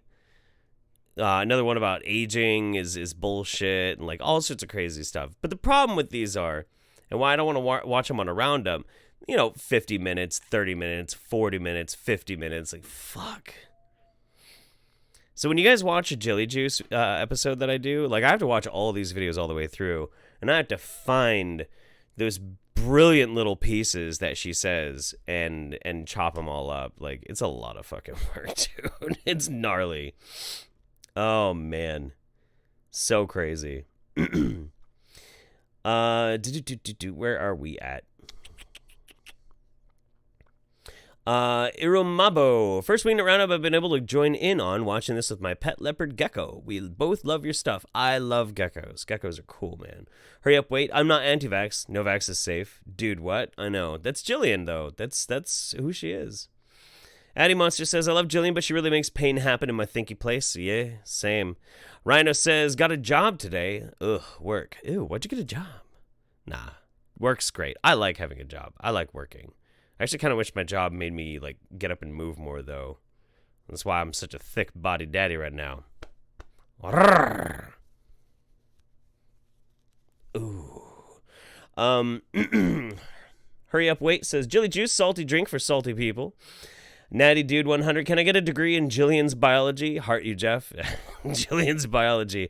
Oof. Addy Monster, hey, Jeff, you think Jilly is a member of Dankula's Discord? That's a very meta joke. Count Dankula's Discord got shut down for copious amounts of scat porn. That's a deep joke there. David Kamer, I figured it out. Nick Sanchez has a Jilly Juice stain on his mouth, and that's a secret to super intelligence. How did I not see this before? Wow. Okay. That's good. That's really good, actually. Thank you for your service, Jillian. Please don't say swears. John Karasbody, does she realize menopause treated her PMDD? I don't think she's old enough to be in menopause. I don't think so. I think she's about to turn 40. Adam Kim, salute Jilly, you edgelords. Respect military. Indeed. All right, guys. Let's get a walking desk. Dude, if you saw this desk, like, it's huge. Like, there's no way I could fit everything on it. I don't know. I'll figure something out. Maybe I'll get like a treadmill or something. That'd be cool. Put it right under the desk and then. What's going on, everybody? Jeff Holiday here. Sweat Body Holiday. All right.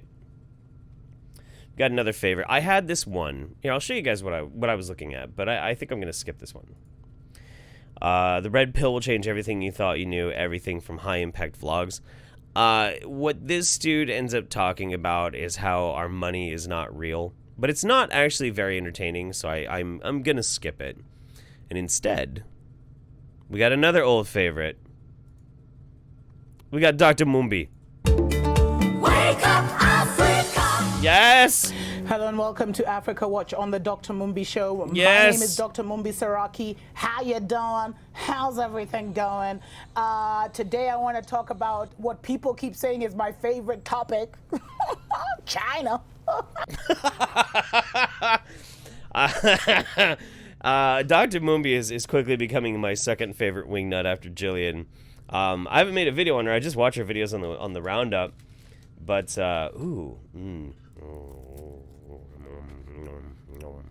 I just realized I had, what is this shit called? Purine? And little wrapped wafers with chocolate in them. It's really good. Getting the flavor of that goddamn glog out of my mouth. No, she's amazing. She's a conspiracy theorist and frames herself a hardcore religious conspiracy theorist, and she frames everything in like a daytime talk show for Africa. But let's go. And she's got a great laugh. And, you know, I thought I'd explain a bit about why, you know, why China. I focus so much on China. China. Because I've gotten quite a few emails and comments where people keep saying, you know, why are you focusing so much on China? Why China. not talk about the colonizers and the neo-colonizers, who I do talk about, by the way? Why don't you talk about, you know, the British and the French and what they're doing and AFRICOM and everything? And I have discussed that. But, you know, the focus, there's a very just wait. Just fucking wait, dude. Yeah. very specific reason why I focus on China, and it's not because I've got Western handlers. You guys are on crack for even thinking that. You crack me up. It's awesome. You make my days. You know, it's because there's been a shift. Now, this show is all about African news. It's all about the revival of Africa. And it's all about the New World Order agenda for Africa. Now, I don't know if you've been paying attention, but there has actually been a shift in, you know, in the New World Order agenda. And that shift has been that the New World Order, the headquarters of the New World Order was always the US through the UK. I don't really have a comment just yet, but when you take that whiskey, you've been drinking nothing but sweet all day, and then like you take that shot of really harsh whiskey and you make the Bill Cosby face, you're like, you know, this one. Yeah, it's a Bill Cosby face. Etc. And, you know, okay, you've got the bankers, the Rothschilds, everything. There's so many videos online. You should actually check them out. One of the best and most well explained is the Zygist. Really, I think there's two of them. Extremely good, you know, documentaries on exactly what's happening in the world. Will really explain to you, you know, the hidden hand behind global politics and everything. Because the invisible hand. The world is controlled by it's not controlled by countries anymore. It's not controlled by presidents or kings or queens anymore. Okay. What actually controls the world is corporations and banks, and they have created a system for hundreds of years that would put them into such a time like this where they would be implementing and creating a new world order. And that is exactly what we're facing in this day and age. Now, if you've been paying attention to the news, you'll see that the Caucasian population across the world is actually under threat. They're trying, like the British are trying to create white genocide. Oh my god. I can't wait until she's on a stream with Millennial Woes. Fuck me. This is great. Empire 2.0. They're trying to, you know, remain relevant. They're trying to remain steady, but their populations are dying off.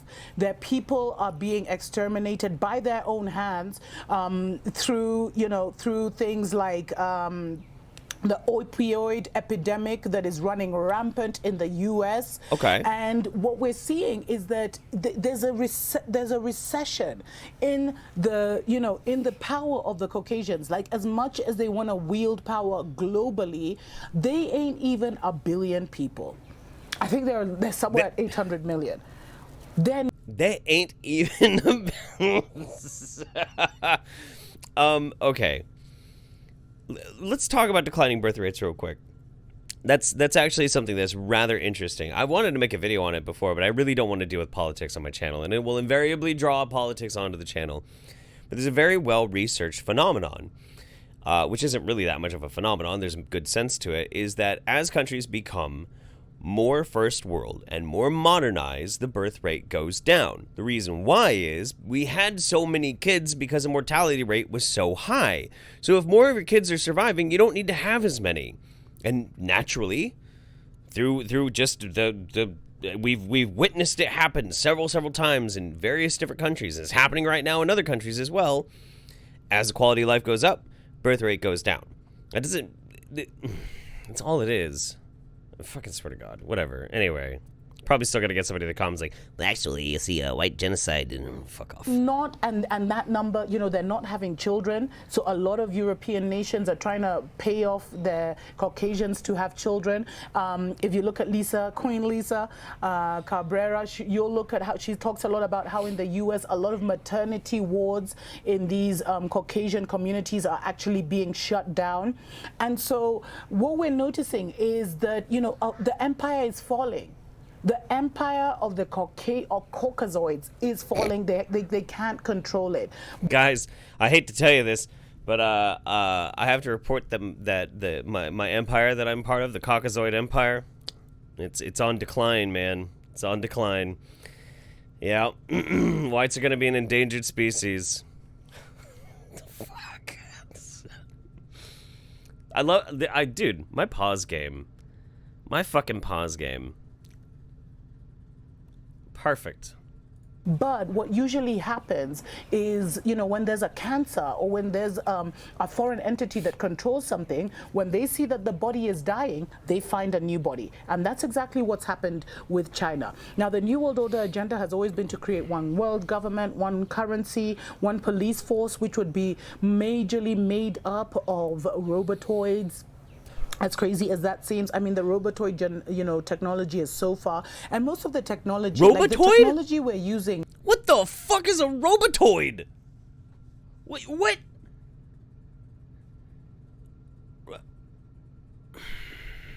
Now, is they had it 50 years ago. So they are 50 years into the future. So the things we see now, electric cars and flying, drones and stuff, that's technology that was way back. They are way ahead. And there's been all kinds of rumors and allegations that, there's huge robotoids armies that have been built underground. Is this science fiction? 1 million cloned super soldiers. And hang on, I want to get the full scope of what she's just about to say. Hang on a second. Hang on. Pump the brakes for a minute. Let's just listen to this so we hear all of it. That was way back. They are way ahead. Okay. And there's been all kinds of rumors and allegations that, there's huge robotoids armies that have been built underground. Is this science fiction? We've seen it in the movies, but you guys, you just think movies are for fun. Movies are to program you, because you need a human license to operate in Earth. You need the collective consciousness to accept ideas for it to manifest physically. If humans have not accepted an idea, it cannot manifest because it will be rejected by the consciousness of man. So what you're seeing is that there's always been this whole agenda to create this one world government, a new world order that was totally where, we were basically on a slave planet. But ever I need to breathe for a minute. The movies are just prepping us, guys. Just prepping us for the unleashing of the robotoid army that has been being built underground.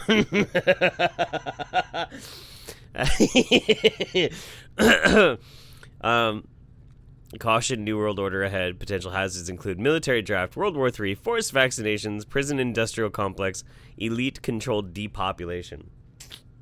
Wonderful. Since we saw Trump America, and I'm not giving him credit for this, but I've told you guys there's a major secret society war going on. Oh. And this has something to do with why the New World Order had to shift their headquarters from the U.S. to China. I'll explain to you right after this. Do we get the song again? Oh, come, Emmanuel. No, absolutely not.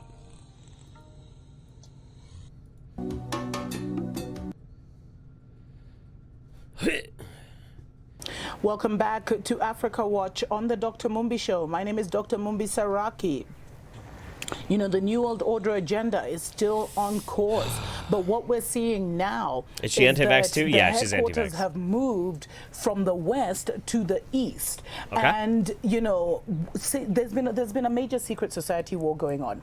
And what happened is that, as the secret society, the Illuminati, whatever you want to call them, they had an agenda that they'd been implementing for decades, for almost hundreds of years, of a new world order agenda. Okay. Africa, we've never featured anywhere. We've just been the slaves and the resources to make all these things happen. And so what happened is that these major secret societies like the Masons and many others came together and they wanted to create this, and the bankers, etc., came together and they wanted to create this new world China. order, which is basically satanic. It's basically like Lucifer taking the throne, all end times prophecy.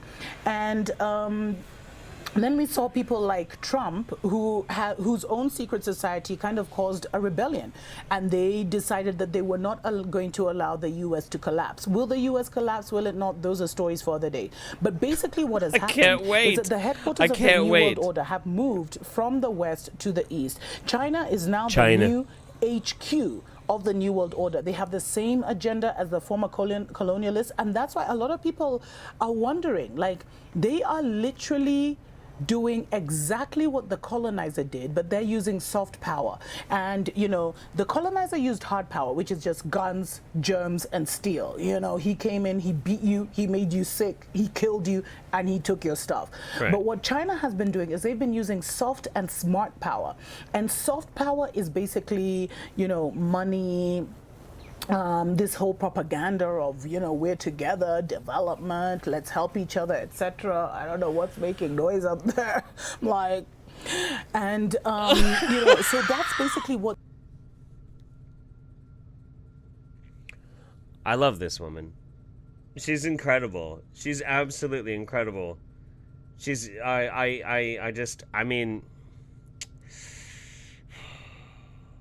I feel like I'm getting punched in the face, though.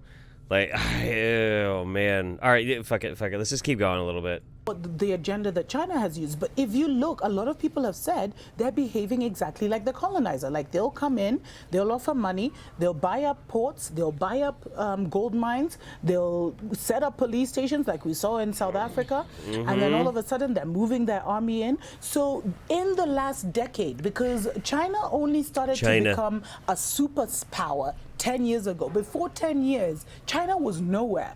So they did this epic rise. And excuse me? By what metric are you even gauging that? That doesn't make any fucking sense. Whatever. in the last decade, they have just been creating this global hegemony, and you can see here. She doesn't even understand. 2004. She doesn't even understand like global politics and history for like the past. I don't know. Shit. I want to say 60s, I think. Yeah, like almost 60 years. You know, like no, China has been a force to be reckoned with for a long time. Where China was, it wasn't even in most of the nations. You can see from the red spots here. And then now, I think this is 2012 or 2015, can you see how they have a hand everywhere? And it's not only Africa that's panicking. You can see Africa's basically all red. But we've seen in Europe, they've bought up a lot of the ports. They've bought up a lot of the industries to the point where the EU has... Do you think that she looks at that graph and she's like, that represents an area and not necessarily like a concentration? I mean, whatever. Created new legislation where they've said before anyone can sell any national assets like ports or whatever, it has to be pre-approved at the European Union level. Different countries are panicking that a lot of their things have been bought up by money, and this is what the capitalist system has done. Because if you put something up for the market, anyone who has money can come, willing buyer, willing seller. Even the U.S. is allegedly, a lot of people say most of Manhattan is China. They say most of LA and California is China.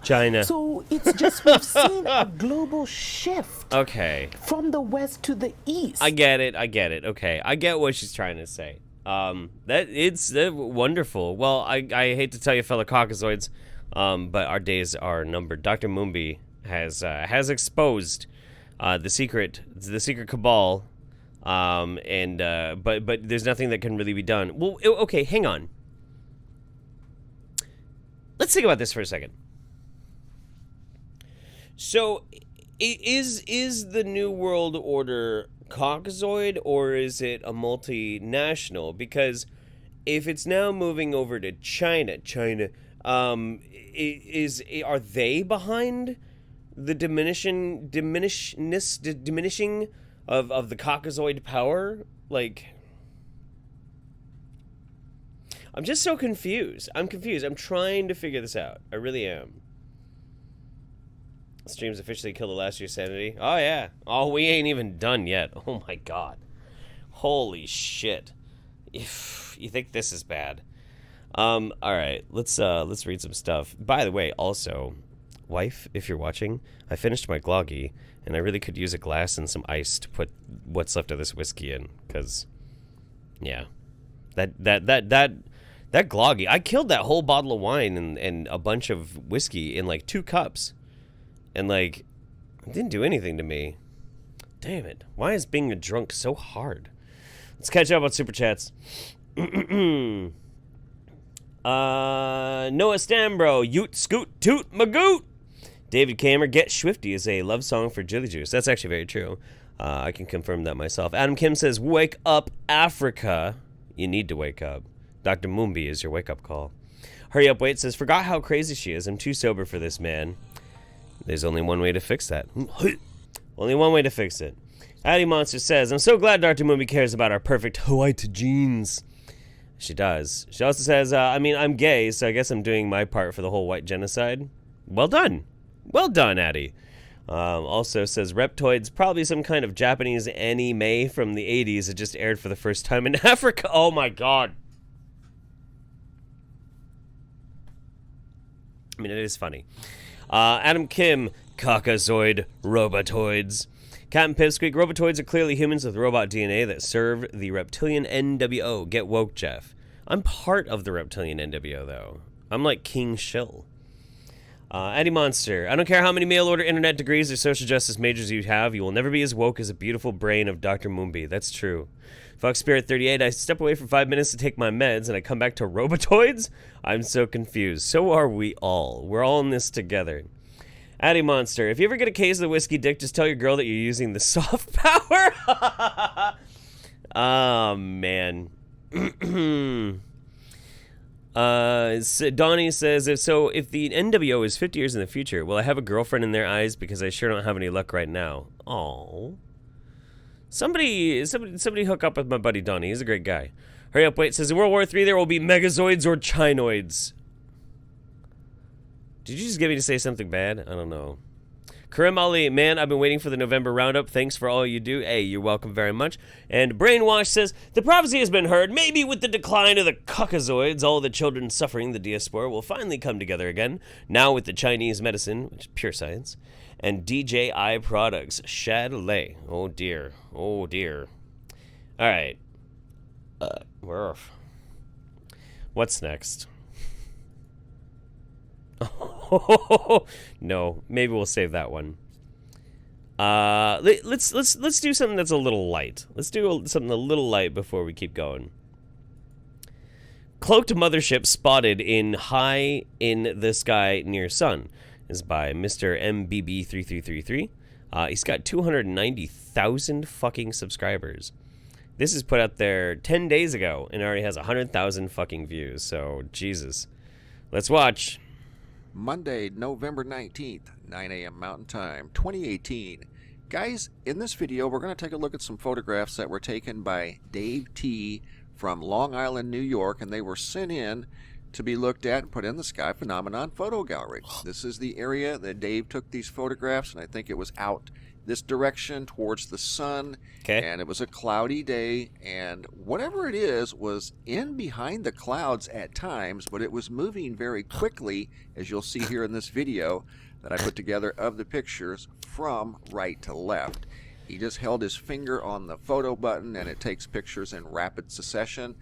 So these pictures that he took were all taken in a matter of about 3 or 4 seconds, and something does move across the sky above the sun. It's behind the clouds. You can kind of get a look at it here.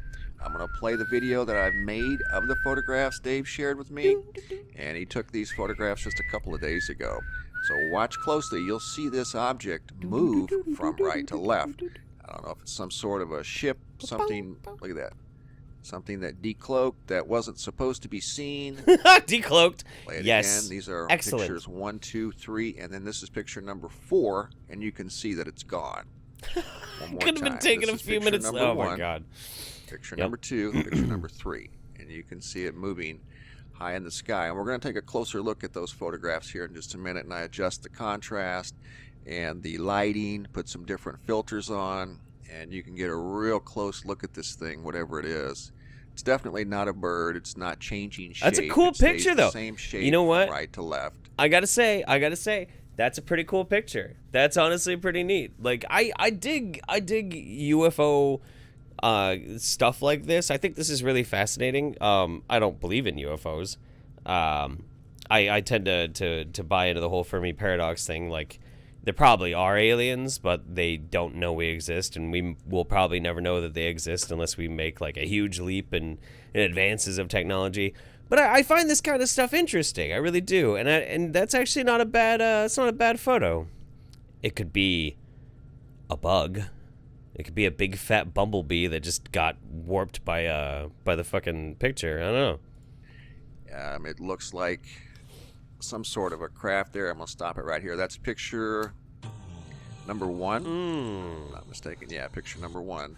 And you can see there's clouds, little area of cloud cover in front of this object. So that tells us, according to the picture of the sky right here, that this thing was very high in the sky if it's behind the clouds. So if it were a bird, it would be the largest bird since the Jurassic era. So I don't think it was a bird. Doesn't change shape, moves very quickly, and I don't think it was meant to be seen. Robotoids come from UFOs. It's too true, man. Some sort of a object that may be decloaked temporarily. I don't know, but it's huge. Look at that. Huge. It's huge. Unbelievable. And there again, you can see it's behind the clouds. Behind the clouds. That's picture number 1. There's fucking dirt. It could be anything. This is picture number 2. Just adjusted the lighting and zoomed in a little bit. See, it couldn't be the Earth Mother. The Earth Mother is still coiled up in her eldritch tentacles deep inside the Earth. Nah, she hasn't come out yet. It's picture number 2 again. This is picture number 3. Let me stop it.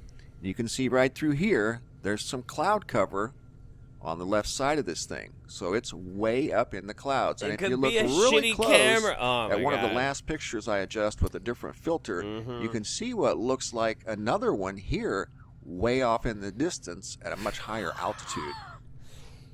See, you know what? And there's like, real talk for a minute. Real talk. Like, this is just goofy silliness. You know, it's a palate cleanser. Before we get into something, but I envy people like this. I really do. I envy people like this because they have such a firm belief in something. And, you know, by the very nature of my job, I have to be skeptical of lots of things. And, you know, I basically have to, like, shit on, you know, belief structures based on nothingness. I have to do it all the time. But I'm kind of jealous because I would love to be so into something that I could see what could just as easily be a piece of dirt or a smudge or something and be like, it's a fucking mothership. Somebody must be in trouble because they accidentally decloaked. You know? I'm kind of jealous. I'm kind of jealous. Oh God, I don't know if we dare to even touch this one. Maybe let's check this real quick. Where did it go? Okay, Adam Kim, who took the cloak off the mothership? Fire them. Indeed, somebody's getting fired or demoted.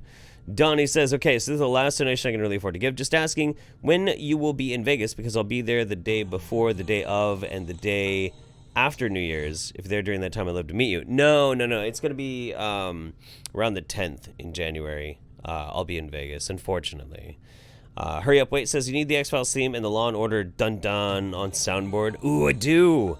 I should make a soundboard for the Roundup. It's a bird, it's a plane, it's a robotoid coming to take over Africa. Addy Monster says, you know what does that? A chip on the lens. I'm not kidding, that is definitely a chip on the glass. It could. We don't know what kind of camera it is. It could just be a crappy camera. Denise Coote says, haha, while the good doctor was speaking, I thought, what's next, aliens? Thanks, Jeff.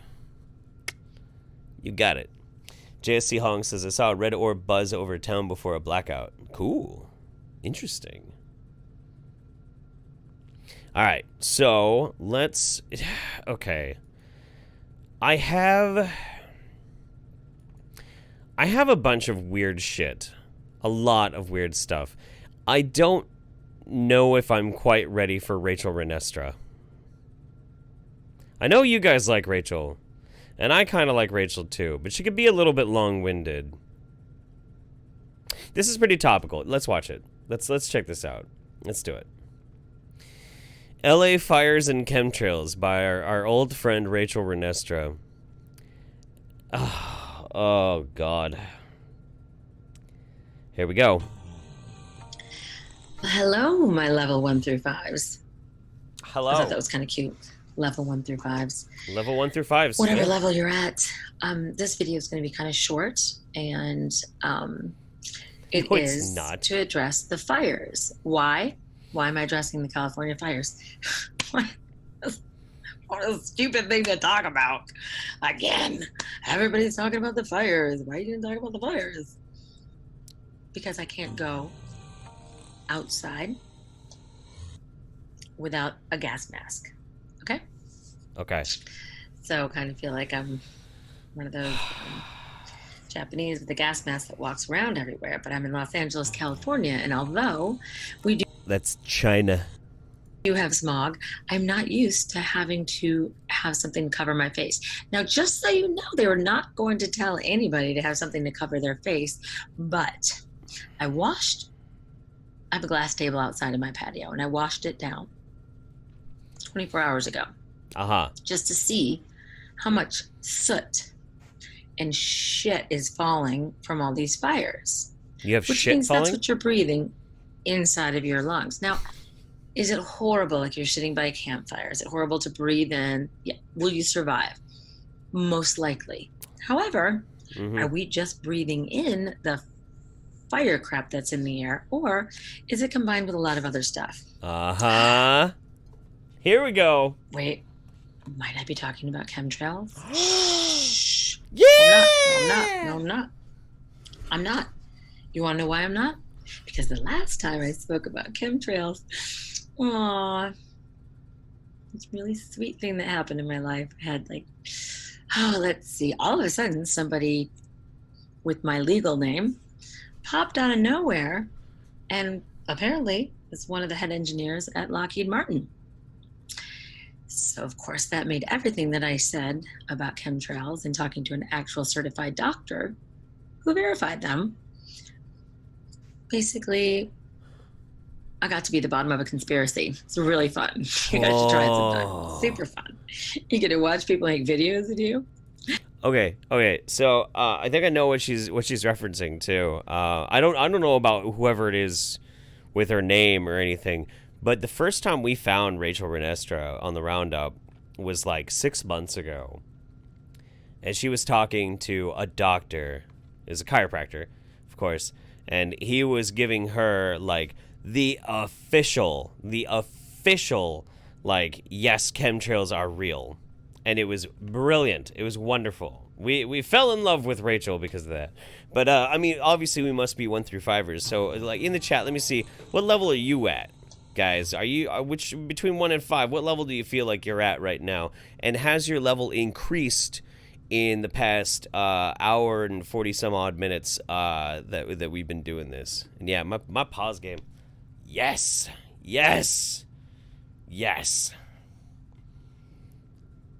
All right, let's go, Rachel. You get to watch them tear you apart. You get to watch them call you a tranny, which is really fun. I did have my mom verify that I was born a female, but even so. What? doesn't really make you want to speak up about anything, does it? Why would Rachel, somebody who's on... Hang on! So... Somebody on the internet called me a tranny, so I called my mom. Mom, can you please confirm for me that... How did that conversation go over with your mom? Oh, fuck. I feel like I'm getting high right now. Shit. Yes. Yes. I am a god of pausers. Holy shit. Wait, that sounds awful. I'm a god at the pause game. There we go. That's better.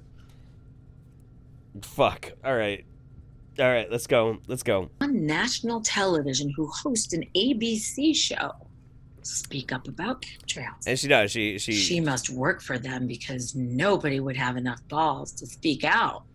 So instead of honoring the fact that she risked her entire career to speak about something, let's turn her into a villain and then basically negate the entire mission of the truth community by turning her into one of them. Truth community?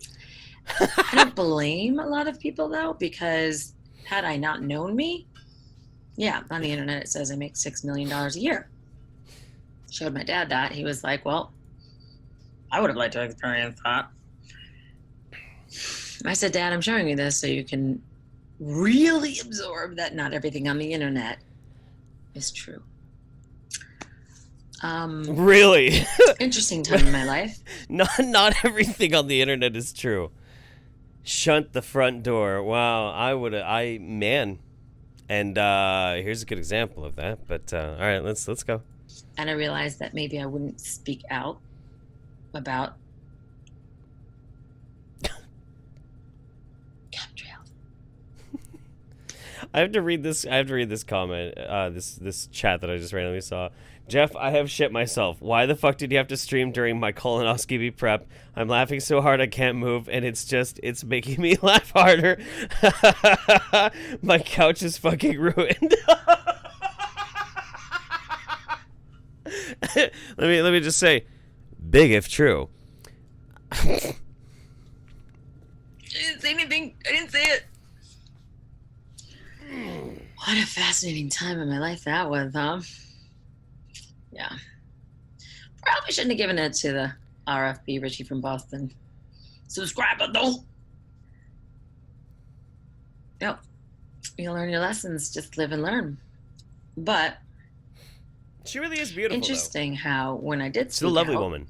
People were all about it until the very community that wants to be the truthers basically demonized and vilified the doctor that risked his career to speak about it, and me, who risked my career and a lot of other things to out it. Right. Okay. Maybe it was a lesson. I feel bad, and we're gonna have to skip ahead just a little bit because she's just gonna babble before she gets to what she's even fucking talking about.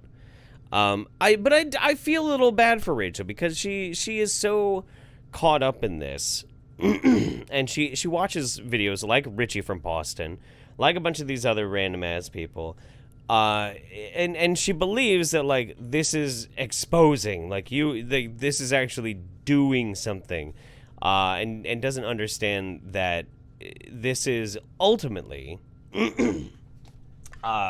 social suicide.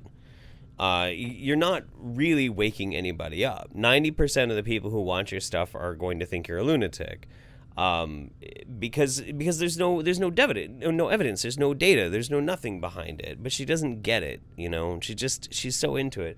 So I kind of feel bad for her.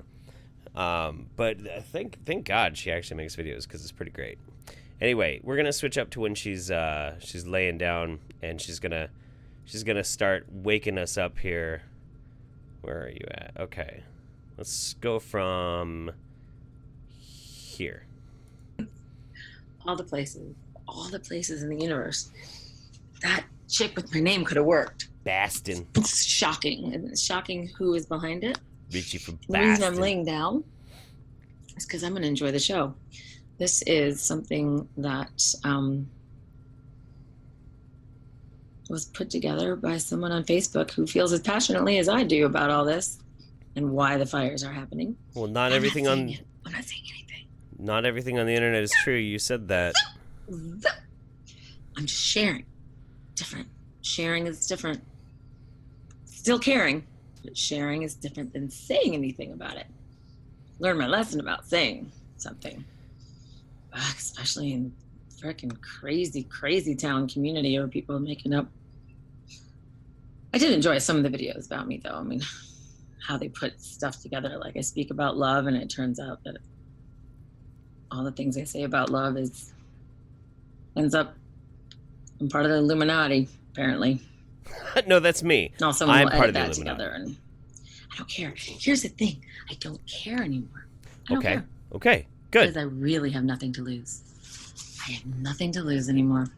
Okay, guys. So guys, don't ever say that. Don't ever say that on the internet. I have nothing to lose. Just don't. Don't say that. I'm just gonna share. Thank you for letting me vent.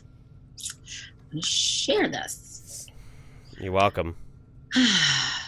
And let someone else do the talking. Okay. Here we go. Share. Computer sound. Watch. This is amazing. Look at this. Look at her fucking desktop. Look at it. Just bask in this. Bask. How many damn pictures do you need on your desktop? Is this all like I don't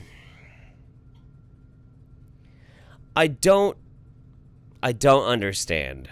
I really don't understand. Oh yeah. So the things you can do when your town is burning to the ground. Fostering a dog apparently is one of the things that I'm going to be doing to help, because all these animals, I'm not that concerned about the rich mansions that are burning down, but I am concerned about all the animals that are displaced and have nowhere to go, and the shelters are crowded. So I'll probably be having a few guests with 4 legs in my apartment for the next few days. Good for you. That's very sweet of you. Good for you, Rachel. Oh, what did I do? What did I do? What did I do? Okay. I'm going to do this again. Ready? I'm going to share. Share. Why is that being Jesus so impossible Christ, when I try to dude. do Oh something? my god. No, she's not a cam girl. I've got enough suspicions on my own. They cut my last feed off. Okay, there we go. Will you do me a favor, sweetheart? Are you stealing my Pyroline? Are you serious? You know what you could do for me? You can get me a glass and some ice for my whisker. Hey there, muscly butt. What's the good news? Yeah, 3 cubes, please. That'd be great. Let me read these super chats real quick. Karen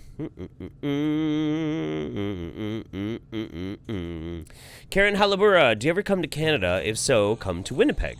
I have been to Canada once a long time ago, but it was Vancouver. And it was wonderful. I do actually want to go to many places in Canada. Nikto, thank you very much for the love. Jeannie Wade, love yourself, Jeff. Thanks for all the laughs you bring to my life. You should seriously do a Wingnut Roundup bingo sheet. It would be epic. That's a good idea. That's a really good idea. Dude, Mems is sitting here going, yeah, it's a good idea. It's a great idea. Holy shit. Don't steal all my damn snacks, woman. What the?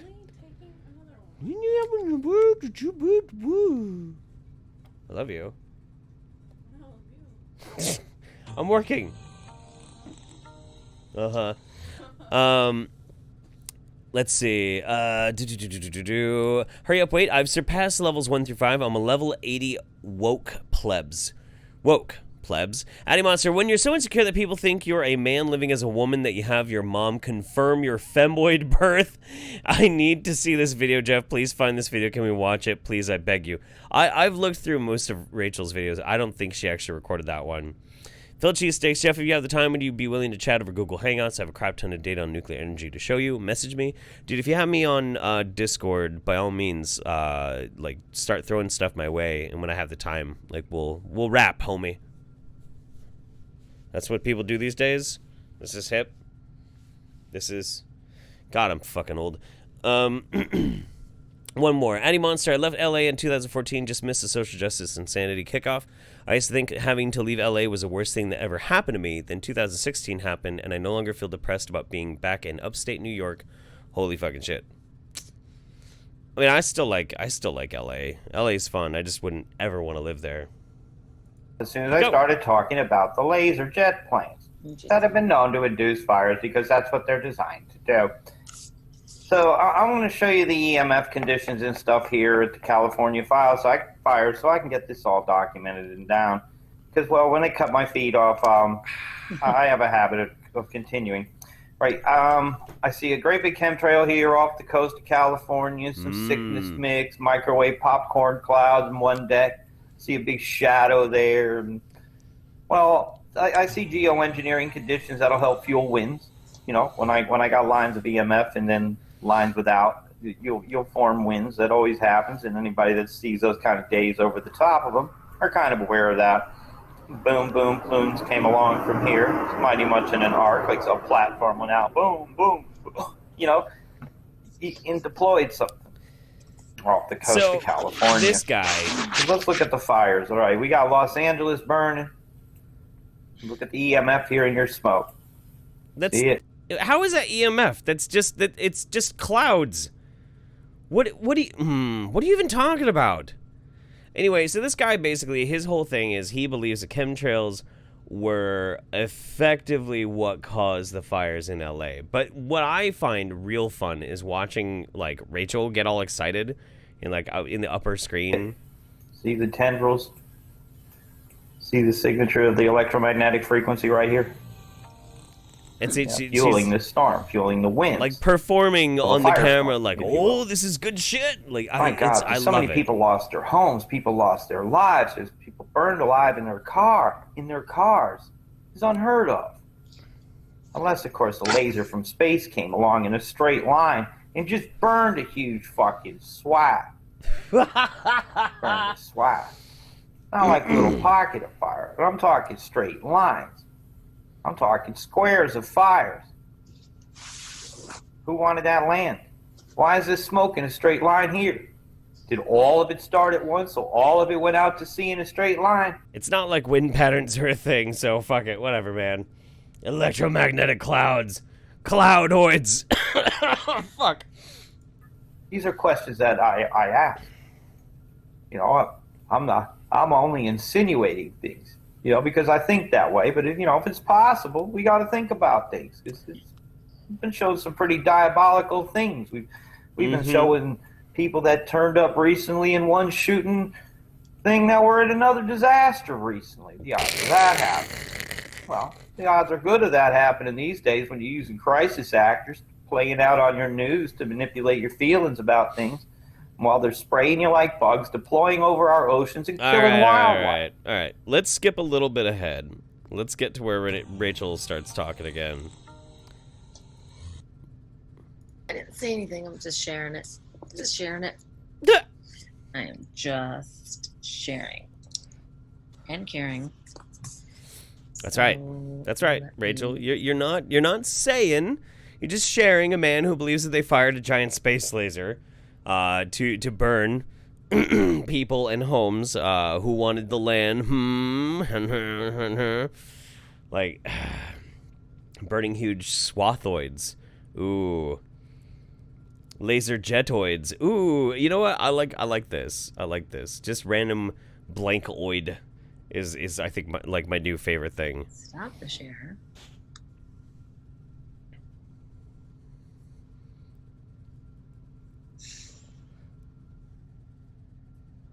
All I gotta say. If I say anything more, Who knows what'll happen, right? Get turned into, who knows what they'll say about anybody that shares this kind of stuff. But you know what? It takes a true person of courage to not give a flying F. Naughty, Truly. Rachel. I'm Naughty. not here to be liked. I'm not here to be on TV. I'm not here to be famous. I'm not here to make $1 million. I'm here passing through this physical costume. My body that will deteriorate probably sooner than later, the way this world's going. I'm here to spread the truth. I'm here to make people laugh. I'm here to try to focus on love.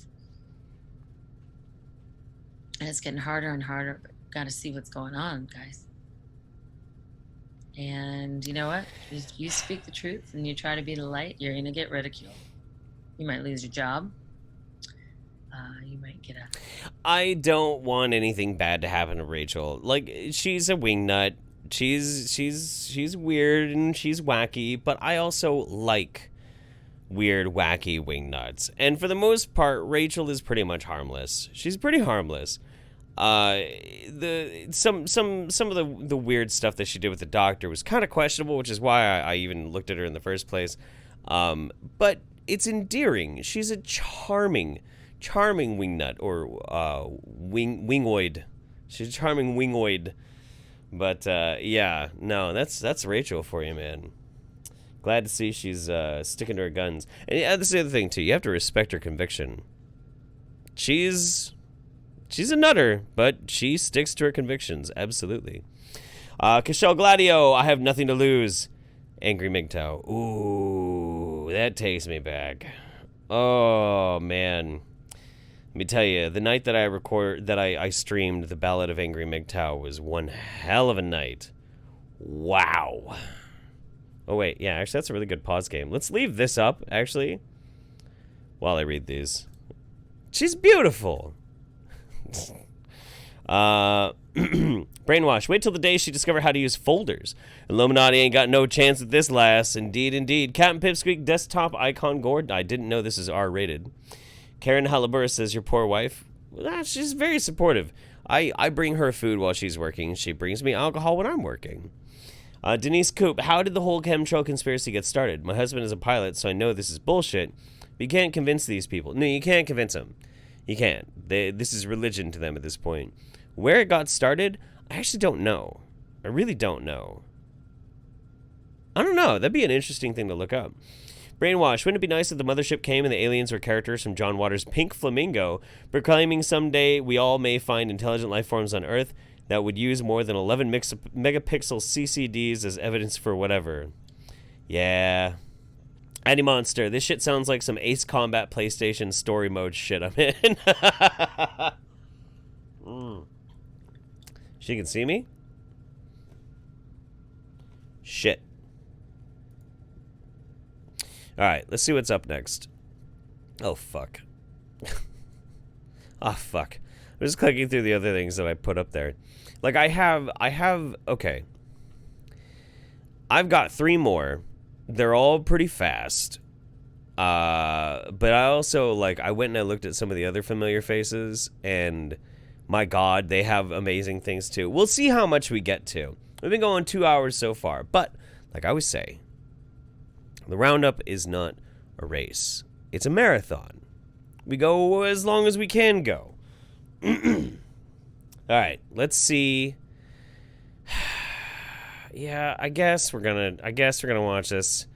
He's such a nutter. All right, there's another old favorite. Oh yeah, it's your boy. It's the man. It's the myth. It's the motherfucking legend. It's the third eagle of the apocalypse. That's right. With why did Donald Trump lose the midterms? Welcome to Revelation Unraveled. I'm your host, William Tapley, also known as the third eagle of the apocalypse and the co-prophet of these end times. It's true. I thought I would review on this program the disaster of the midterm elections. where the Democrats convincingly won the House of Representatives. Uh-huh. And it looks like they're going to cut in on the hoped-for margin in the Senate. And America has rejected the king which God appointed over us, and that would be Donald Trump, Uh-oh. as prefigured by King Cyrus in Isaiah 45. I remember that. And I have now come to understand the reason for this. And the reason is because Donald Trump and his Protestant brethren have not yet become Catholic, as prophesied in Isaiah and Micah. That's right. That's right. As is prophesied by Isaiah and Micah, lo, the orange one refused to join the kitty diddler cult, and yea, they then lost the midterm election. I remember that. So I thought we could review the pertinent verses from Isaiah 45 and Micah 5. And we have to read these verses in a rosary sequence. In other words, verse 1 is followed by verse 5, which is followed by verse 3, because 153 is the number of Hail Marys in a complete three-mystery rosary. So let's start with What the fuck? Isaiah 4. Is this like some sacred mathematics geometry kind of shit? What? Huh? What kind of goofy ass reasoning is that? And who wears their rosary on the outside of their hoodie? 45, verse number 1. Thus says the Lord to my anointed Cyrus. Now, Cyrus is a stand-in for Donald Trump in these end times, whose right hand I have taken hold of. God is directing Donald Trump's right hand. To subdue nations before his face, and to turn the backs of kings, and to open the doors before him, and the gates shall not be shut. There are 4 things he does here, and Donald Trump is doing all 4 of those prophecies. And the number 4 is an end times prophecy. So now let's follow verse number 1 with verse number 5 in our rosary sequence. 153, that's right. I am the Lord, and there is none else. There is no God besides me. I girded you, and you have not known me. Girded you? The fuck does girded mean? I'm looking it up. Girded. Girded. Encircle with a belt or band. Okay. So God put a belt on him. All right. God is telling Donald Trump that as a Protestant, he does not know Almighty God. But God is going to convert Donald Trump to the remnant Catholic Church, as we now see in verse number 3. Okay. And I will give you hidden treasures and the concealed riches of secret places. That refers to the Eucharist, the true body and blood of our Lord, as found in the Catholic Church. Okay. That is our most important dogma. That you may know I am the Lord who call you by your name, the God of Israel. Now, this does not mean Donald Trump is going to become Jewish. Israel, in both Micah and Isaiah, is a code word for the remnant Catholic Church. And verse number 11, thus says the Lord, the Holy One of Israel, the God of the remnant Catholic Church, his maker, ask me of things to come. This is a prophecy, an end times prophecy, concerning my children. So now we are going to learn about the children of Israel. And this would be the remnant Catholics. And concerning the work of my hands. The children of Israel are Jews. They're Jews. Jews.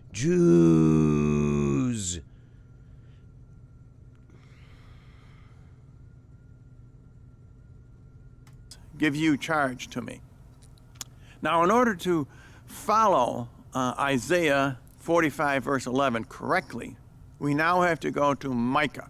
This is one of my more interesting discoveries, that these 2 prophets worked together to give an end times prophecy. I don't think they understood this, but of course the Holy Spirit guides us in mysterious ways.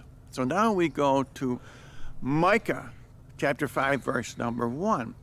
Now shall you be laid waste, O daughter of the robber. Now remember, God is talking about his children that is the children of Israel, which would be the remnant Catholics. Jews. The robber is the Roman Catholic Church. The daughter of the robber are those of us in the remnant Catholic Church. The reason Micah calls the Roman Catholic Church a robber is because they are going to steal the Eucharist, the real body and blood of our Lord in the Eucharist. They are going to invalidate the consecrations of all priests throughout the world. Pope Francis is working at this very hard right now, and we have to be especially attentive to the Bishops' Conference this fall going on right now in Baltimore. Okay. Now, I've attempted this before. I've attempted to have a night where I did nothing but drink this one specific drink. But I have this idea that maybe one of these days I will attempt to do a Wingnut Roundup all about Jew conspiracies. Like people who are afraid of the Jews, or they blame like chemtrails on the Jews, or they blame like everything on the Jews. Because like that's like the world's oldest racist trope. Or bigoted trope, whatever, however you want to fucking define it. But the whole night I do nothing but drink Manischewitz. That sounds amazing. I used to love Manischewitz, but I tried getting drunk on it, just nothing but Manischewitz. I think I did it for Passover one year, and like, my God, I had not puked like that since fucking high school. Oh, Manischewitz is a tough one to crack. Oh, man.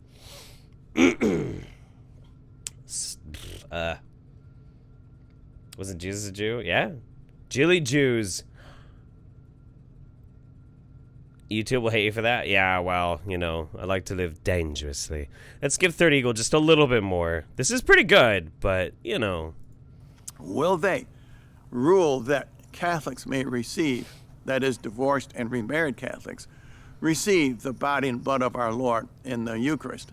If they rule that, as Pope Francis wants in his Amoris Laetitia. By the way, side note, if anybody out there, if I ever end up like in your town and you have a Jewish family, please invite me to Shabbat. I fucking love Shabbat. Holy fuck. God. Jews know how to fucking cook, man. Apostolic exhortation, as found in footnote 351, and notice that backwards rosary number, as Satan would announce it, 351 instead of 153. There are certain instances where the divorced and remarried Catholics may receive Holy Communion. That would be as if Jesus said, do not give that which is holy to the dogs, except under certain circumstances. And of course, that is not biblical. But Pope Francis is not giving us what is biblical. So let's continue now with Micah chapter 5, verse number 1. They have laid siege against us. These are the evil forces in the world are going to lay siege against those of us in the remnant Catholic Church. Okay. With a rod shall they strike the cheek of the judge of Israel. The judge of Israel would be the Pope. In this case, the true Pope is Pope Benedict. And I believe he will be martyred soon. Oh, fuck. And I believe he will. I forgot about that. Yeah, he believes like the current Pope is like a prop Pope. He's like a fake Pope, but Benedict was the one who was supposed to be the real. You know Benedict, the one who looks like fucking Emperor Palpatine. Yeah, I totally forgot all about that. This dude is wonderful. He's great. Will be martyred in a little Jerusalem. bit more. So now we follow verse number 1 of Micah 5 with verse number 5. And this man shall be our peace. This man refers to Donald Trump. When the Assyrian shall come into our land. The Assyrian is Micah's code word for the Antichrist. The Antichrist is going to come into our land because of the Democrat victory in the House of Representatives. And when he shall set his foot in our houses, the Antichrist is going to control all aspects of our lives, including the mark of the beast. Yes, I will. We have to be expressly vigilant because of the Democrats' victory in the House of Representatives. They will do everything they can to promote the Antichrist. You can see our markets will go way down. In fact, the Dow Jones started falling before the election because Wall Street could see that the Democrats were going to win the House of Representatives. And maybe the American people, maybe they like to see high unemployment among African Americans and Hispanics, because that will be the result. And of course, the Democrats love people to be on the government payroll or to be on government assistance. They want people subservient to the government. This is socialism. I mean, Donald Trump wants to take people off of food stamps. Democrats want to put people back on. He's getting too into politics for me, but this pretty wonderful. You see how he operates and takes Bible passages and twists them around for like current events. He's wonderful. He's so good. Like the last one that we did of his was here. This one was fucking nuts too. It's one of the reasons why some people were surprised to hear that he's Catholic, because satanic and sexual images at youth synod, and he started shitting all over the Pope, the current Pope, you know. So it didn't seem like he was Catholic, but yeah, he's a what is it, Remainist Catholic or some shit like that. I don't know what the fuck that's even supposed to mean. Okay.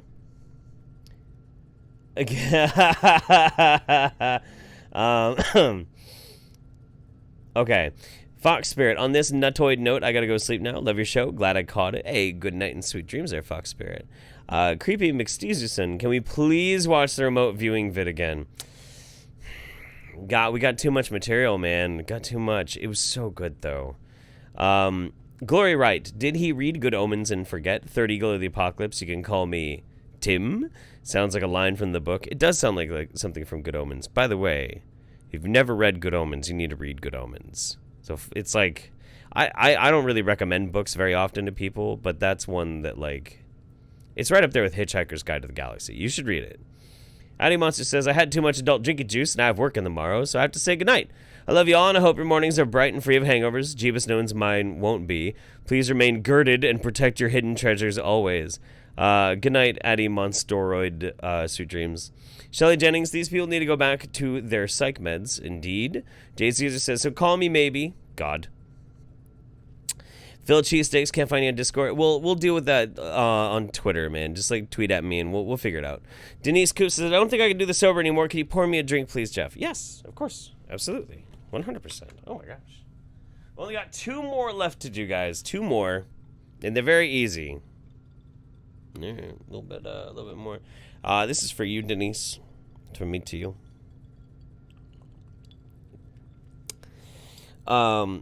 Lots of, I wish I could, I had the ability to just sit and, like, talk with you guys in the chat, too, because you're all being so very sweet. And some of you guys are, like, cracking my ass up with some of your jokes. But you're just all so very, very sweet, and I love you. I really do. I love you. And I'm glad you're here with me to watch these painful, god-awful, insanely stupid videos. And, yeah, let's watch another one. I will. Okay, I'm gonna let you in on this. That, well, maybe. I don't know if I want to pop my nut. You know, like I have so much good stuff like locked in the barrel. No, we're just gonna. You know what we're gonna do? We're just gonna do these last 2 videos. But I will say, the ones that I had locked and loaded, and we will be touching on these next month, 100%. Young Pharaoh. I went and looked at Young Pharaoh's stuff, and my God, this dude is still at it. The science of how to sell your soul to the devil. The science of the Masonic ritual behind elections. The satanic infiltration of spirituality. But we're not watching Young Pharaoh this month. No, no, no. Oh, no. We're saving that. We're saving that for December. Where we're going to have some fun with Young Pharaoh then. Instead, we're going to Richie from Boston. Hey, everybody, this is Richie from fucking Boston. Now, I might have to do something extra to get this to work properly, because he fucked his audio up so bad on this. But let's give it a shot. Like, this sounds fine. His intro sounds fine.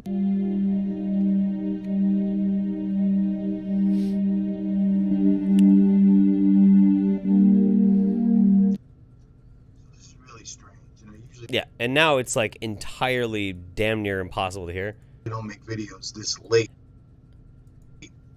But this is from 2 days ago, and Can you guys hear that okay? Can you hear what he's saying all right? Because it's pretty god-awful. I'm going to have to monitor it too, because it kind of goes up and down. But if you guys can hear it all right, then then we're going to watch this Ricky from Boston. It's all about dark matter hurricane on its way. And it still amazes me that this guy has 280,000 subscribers. But you know what? Bless the dude. Bless the dude. He does his fucking thing. He believes in what he's fucking doing. And he's making it fucking work. All right, let's do it. Subscriber sent me this, and Google and Micron joined CERN Open Lab. So I was reading about CERN and looking at what CERN was up to and what CERN was doing and so forth and so on. Nothing too concerning, because every piece of information they concerning put out is scrubbed. So there's nothing really here unless you can read between the lines.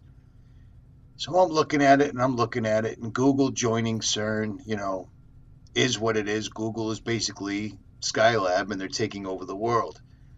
NASA can't go up into outer space, even though they like to keep people distracted by thinking that. CERN was built to kick a hole in the firmament.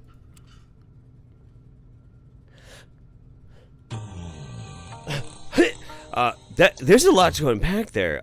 So NASA can't take anyone into outer space, and CERN was developed to blow a hole through the firmament. Okay. NASA pretends they go up into outer space and go to places like this, even though they can't. Now, this was taken last night with a Nikon P1000. You can see the oceans right here. Okay. And that's the actual moon. I'm zoomed in perfectly, and as you can see, the moon is not round whatsoever at all. And it goes up and disappears into the clouds. But NASA tells us they've landed on this with the help of Russia, so forth and so on. But they can't. Because I'm standing here looking at the moon at 5:30 at night on November 24th using a Nikon P1000. And directly behind me, 180 degrees behind me, the sun just set an hour ago. Now, from what NASA has taught us, the moon, if it's truly lit by the sun, couldn't possibly be directly in front of me, lit up, because the sun's on the other side of the Earth. So the moon should be in some sort of a quarter or a half phase, because the Earth is blocking the sun. And Okay, Richie is not a flat earther. He's not. But at least as far as I know, at least I've never heard him say that he's a flat earther. But he's got an interesting argument here. He's wrong, obviously, and I'll explain why. But it's an interesting argument because it does sound compelling to somebody who doesn't really understand astronomy. So the moon, obviously, when it goes through its phases, it's how much the Earth is effectively blocking the moon from the sunlight from the sun. When it's a full moon, it is completely exposed to the sun, and the Earth is not actually blocking it. What Richie fails to seem to understand is that the moon is very small by comparison to the Earth. It is not the same size as the Earth. Now, because of that, even though the sun set just an hour before, and the sun is very big and has a much more huge light radius that's pouring out, it can still hit the moon even that fucking late, or that early. It absolutely can. Of course it can. And that's because of size. It's because of size. But for this is proof for Richie that the moon is fucking fake. Fuck you, the moon is fucking fake and people can't fucking land on the fucking moon.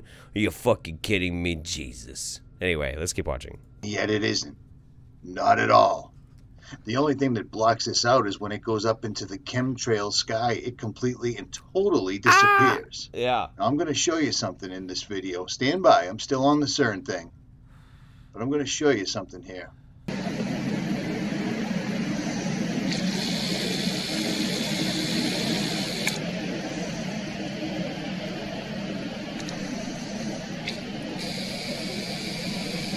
I don't know why Darth Vader started breathing. Or maybe that's some power vaping. This DMT is hitting really hard right now. How can I see the fucking moon right now? You know what I'm saying? This is some bullshit. Stand by. Now let me show you something. Show it to us, Richie. You see that? I see it.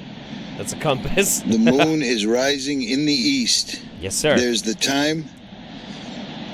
I'm at sea level. 1 hour ago,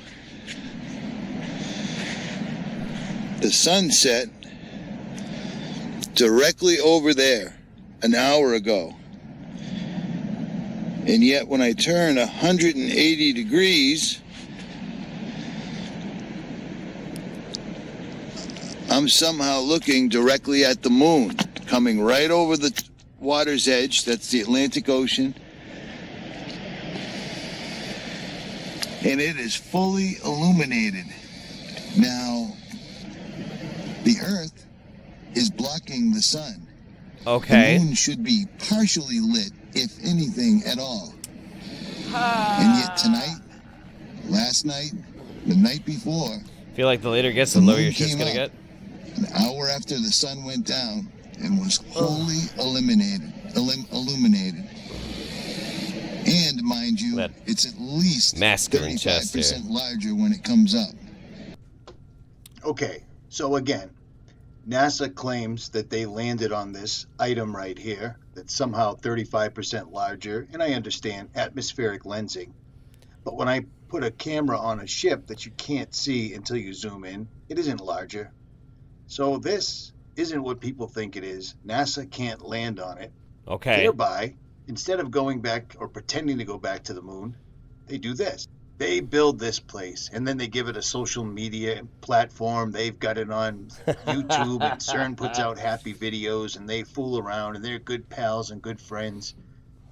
And then suddenly, I see news stories like this pop up today, which is really, really strange. A dark matter hurricane is headed our way. What? And it feels to me like the stumbling block is, as you say, not a lack of respect, but just the sense that it's... This is, by the way, this is like one of my favorite things that I found for the Roundup this month. I absolutely fucking adore this. I love Richie from Boston. He's fucking great. Oh, man. But, like... Just watch. It's so good. Mystifying, you know. So, for example, I'll give you one that even I struggle with: dark matter. Yeah. I just don't understand it. It's one of these things where you're told, okay, it's most of the universe is actually made up of dark matter, right? And we can't see it, we can't touch it, we can't feel it, we don't kind of know what it does, we don't know why it exists. Yeah, that's right. What am I to make of that? Well, that's actually a thrilling idea. Now remember what he just said. Yeah. I just don't understand it. It's one of these things where you're told, okay, it's most of the universe is actually made up of dark matter, right? And we can't see it, we can't touch it, we can't feel it, we don't kind of know what it does, we don't know why it exists. Right. So what am I to make of that? Well, that's actually a thrilling... Now, did you just hear him? This is the guy that's explaining this entire story, and he says right away, I don't know what it is. We can't see it. We can't measure it. We don't know anything about it. But according to a recent paper, the Earth is caught directly in the crosshairs of a cosmic hurricane. Okay, I need to address this real quick. So he's disparaging that Fareed Zakaria doesn't understand dark matter. But Fareed Zakaria is not the expert when it comes to astronomy. He's a political science commentator for CNN. He's not an astronomer. So it actually does stand to reason he'd be like, I don't understand this stuff. It sounds completely weird. Like, yeah, it does sound weird. Dark matter sounds absolutely fucking weird. But we know that dark matter actually exists, or at least whatever it is, the phenomenon is that we can perceive is real. It is real. We can perceive it. And here's an easy way that you can tell. Super, super easy. You look at the Earth's solar system, you have your sun and then all the planets, and the closer in that the planets are to the sun, the more they're affected by gravity, freely affected by gravity, and they spin faster, way fucking faster. And then if you go further out, they spin slower. It's the effect of gravimetric shear on these actual celestial bodies as they're getting pulled towards the sun.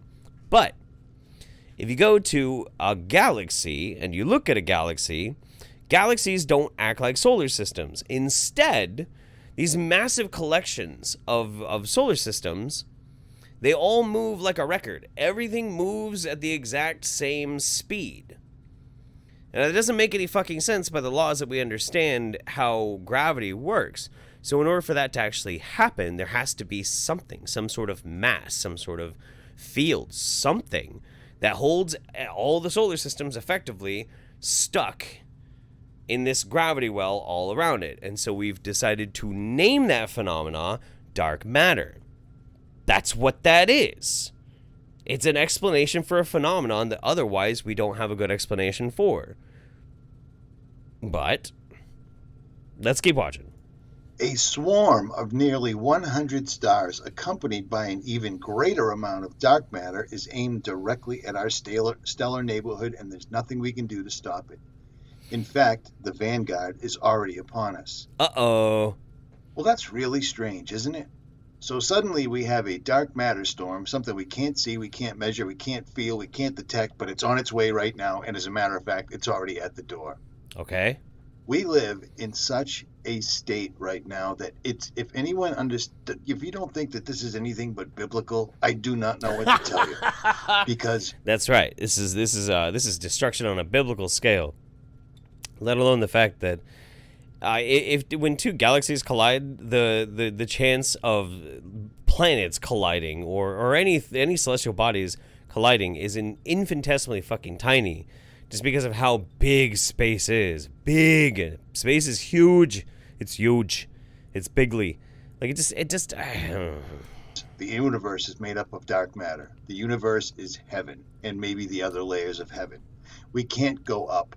The moon isn't what people think it is, and CERN is trying desperately to kick out the side door and find a way into another dimension. Period. Why do you think all this billions and trillions of dollars has gone into this facility? Yet they don't do anything. They don't ever talk about the Big Bang. That was their original mission, to recreate the moments after the Big Bang. And now all they're doing is making YouTube videos. You see what I'm saying? CERN's a particle accelerator. It's supposed to smash elementary particles together to try and see what kind of reactions we get. It's not really to try and discover the Big Bang, but maybe we can get some good hints towards it. But no, that's not the fucking purpose of it. And also, he seems to think that NASA owns CERN. NASA doesn't own CERN. NASA doesn't have anything to do with fucking CERN. I'm sure they communicate. I'm sure they work on different things like that. But like, I think Richie is convinced that NASA is like, I don't know, some giant conspiracy or something. I don't fucking know, man. Boston. And doing sacrificial things, so forth and so on, and answering my allegations in newspapers. Oh, you didn't know about that? Go back a couple of years. The videos are still up. At any rate. What? This is from one of my subscribers, Mimi Praise, and she asked me to do this. Richie, there's a lady on YouTube who has weekly prayers for the lost on Sunday night. Maybe you could give her a shout out sometime. Her name is Nicole. Okay, yeah, no, we're good with that. We're good with that. All right. Anyway, so to sum that up, Richie from Boston believes that the moon is fucking fake. NASA hasn't landed on the fucking moon. It doesn't make any sense because I don't understand mass and size and reflections and shadows. And also, CERN knows that there's a giant apocalyptic biblical event with the dark matter hurricane coming to smash our reality into pieces. So they're trying to punch a hole in the firmament to another dimension so we can, they can survive. The elites can survive. Brainwash says, Balaam's donkey delivered the mail. Turd Eagle watches over Dow Jones. The devil, although, still fails the math test. Oh, dear. It's too true. Did you guys know that I'm actually the Antichrist? That is true. It is absolutely true. The thing is, I have a brilliant scheme.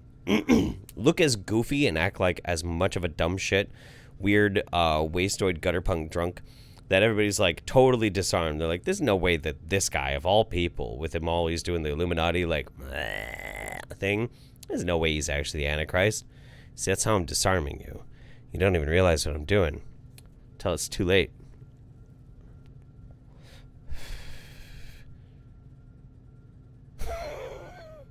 Next thing you know, I've seduced you and your partner.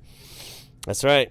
I've entrapped you in my satanic sexual tryst of Satanism, whatever. Anyway, I'm losing it. Creepy McSteeserson says, love you and Mems. Looking forward to next month always. Absolutely. Chloe Underhill, you ever seen a Wisdom Fi channel? If not, you need to. Ooh, I should check that out. Madoka Star Punch says, from Boston, dipshit belongs on Jersey Shore. I would agree with you on that. Hush Bunny Vaughn Octopi says, does this mean that Richie from Boston has discovered the Void? And that the Sentry isn't just a Marvel comic character? Oh shit, we're fucked. Good reference. Good fucking Marvel character, too. The Sentry and the Void. I'm a huge comic nerd, by the way. Massive comic nerd. Ho. Rotsoy, I love you, man. Every video you make makes my day enjoyable, and I love listening to it while I work. Keep it up and keep on keeping on. Thank you. I will. I absolutely will. Very, very nice. I'm the worst Antichrist ever. I try, man. I do. I try. Jeff disarming Antichrist holiday. When's the next episode of Song of Salt and Poo? I'm glad you asked. Next month. 100%. Have it all planned out already. All I have to do is just utilize my new green screen. Just got new lights in like 2 days ago to light it all up. And that way I could do like a big thing, and then I'll put it all together. You're going to get both a Song of Salt and Poo episode and a Hemlock Moonwolf video next month. And hopefully a Vaxxed. I really don't want to watch that fucking documentary again. I really don't. All right, I'm going to give you guys, well, oh, fuck. Let me see if I can find a good one. No, actually, you know what? It's too heavy. It's too heavy. We're not going to look at that one, and we're definitely not looking at that one. We're going to finish off the night with one more Richie from Boston. We are. We're watching two Richie from Boston's. Actually, no. I'm going to leave it up to you guys. You know what? Here's what we're going to do. Let me see if I can figure out which one it is. Yeah, it's that one right there. All right. I'm going to let you guys decide. The last video of the night is either going to be Richie from Boston's When Will Motherfuckers Wake Up? Or it's going to be Dr. Moonby, Was Jesus Black the Big White Lie? So, if you want Richie from Richie from Boston, press 1. If you want Dr. Moonby, press 2. It's going to be our last video of the night.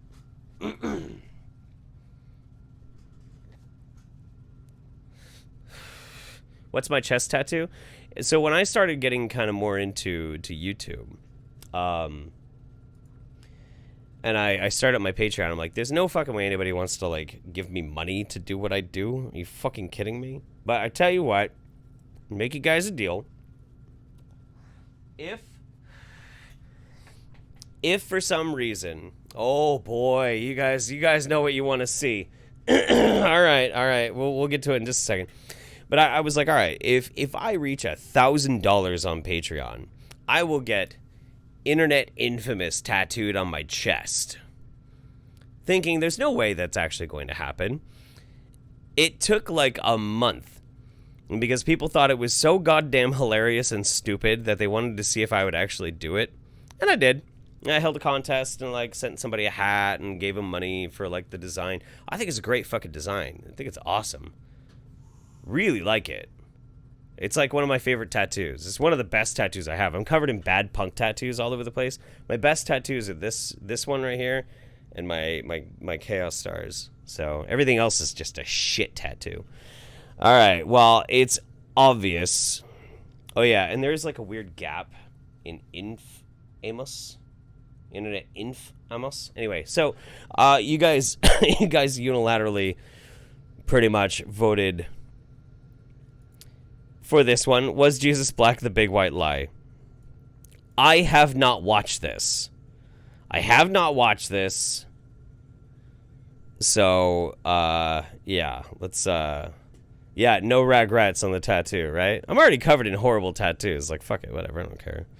Got a good sense of humor about this stuff. I want to, maybe one of these days, I'll put it up, like, if I get $2,000 on Patreon a month, I'll get Jillian's face tattooed on my ass or something. Like, I'd do that. Then my wife has to, like, anytime I'm walking around naked, my wife has to see Jillian's face jiggling on my thick daddy butt. That'd be fucking great. Wake up Africa. Yes, let's do it. Open up your eyes and see the sun. Open up your spirit. Wake up, wake up, wake up, wake up, wake up, wake up. Hello and welcome to another episode of Africa Watch on the Dr. Mumbi Show. My name is Dr. Mumbi Saraki. Don't forget to subscribe, guys. And thanks to all the people who have subscribed and all the people who share their comments, their insights, and their knowledge. It makes this channel way richer than it would ever be if it was just me talking to myself. Now, so this is from May 11th. And I just want to say real quick, before I get into like laughing my ass off at Dr. Mumbi, she looks very beautiful right now. Very lovely. Very, very lovely. You may be absolutely batshit insane, but you look very good tonight. Or you did a few months ago, so it's fine. Let's go. Ever be if it was just me talking to myself. Now, I just want to come on here and spit some truth at you guys. And you know, I'm not here to argue. Do it. I'm not here to convince anyone. I'm just here to, you know, shed some light on the truth, and I trust that you will go and verify, you know, what I'm saying, or it will encourage you to go and do more research. But really, we are in an Somebody, you barely have more subs than her. How does that make you feel? Wonderful. Wonderful. Oh my God. Time dispensation, so I don't have time to prove to you or to argue with you on the things I'm about to share, because I am convicted of what I know. And you know, convicted? I get so many comments and you're convicted of what you know. I'm not if I get sidebars from people, but this is not the season for that. This is a season where you need to know the truth for yourself, because the truth will truly make you free. Now, I just wanted to come on here and talk about the global spell that the entire world is under. Now, the whole world is under the spell of secret society organizations such as Freemasons. There's many others, you know, Council of 50, etc., etc. And, you know, there's a lot of argument about where the center of power is. Is it the British Empire? Is it the Jesuits of the Roman Catholic Church? Like 200 years ago, maybe? 100? Or is it America? Now, America is actually the modern day Egypt, and America in particular has been used to create a spell around the world and enslave particularly the millennial generation, the generation that is supposed to be part of the great move of God. And what they've done is, you know, this is the generation that has grown up with the spells of Hollywood. Because okay, no, that sounds great. I want to get into this, but like, when you guys listen to this, like if you have really good headcans on, I mean, I'm sure you can hear it, but it sounds like there's a school. Like she's recording in a studio that's right next to a school. Maybe that's just me, but like, I don't know. Just see if you can hear that. China.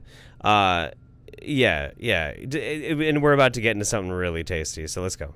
Around the world and enslave particularly the millennial generation, the generation that is supposed to be part of the great move of God. Why? And what they've done is, you know, this is the generation that has grown up with the spells of Hollywood, because Hollywood basically is just an industry of spells and witchcraft and sorcery. Everything they do is prophetic programming of what they want to illustrate, especially if you look now at the movies on Avengers and the movies about superheroes. It's all demonic programming, demonic predictive programming, so that they can prime your mind and prime millions of people's minds to, you know, the false appearance of the Messiah, etc.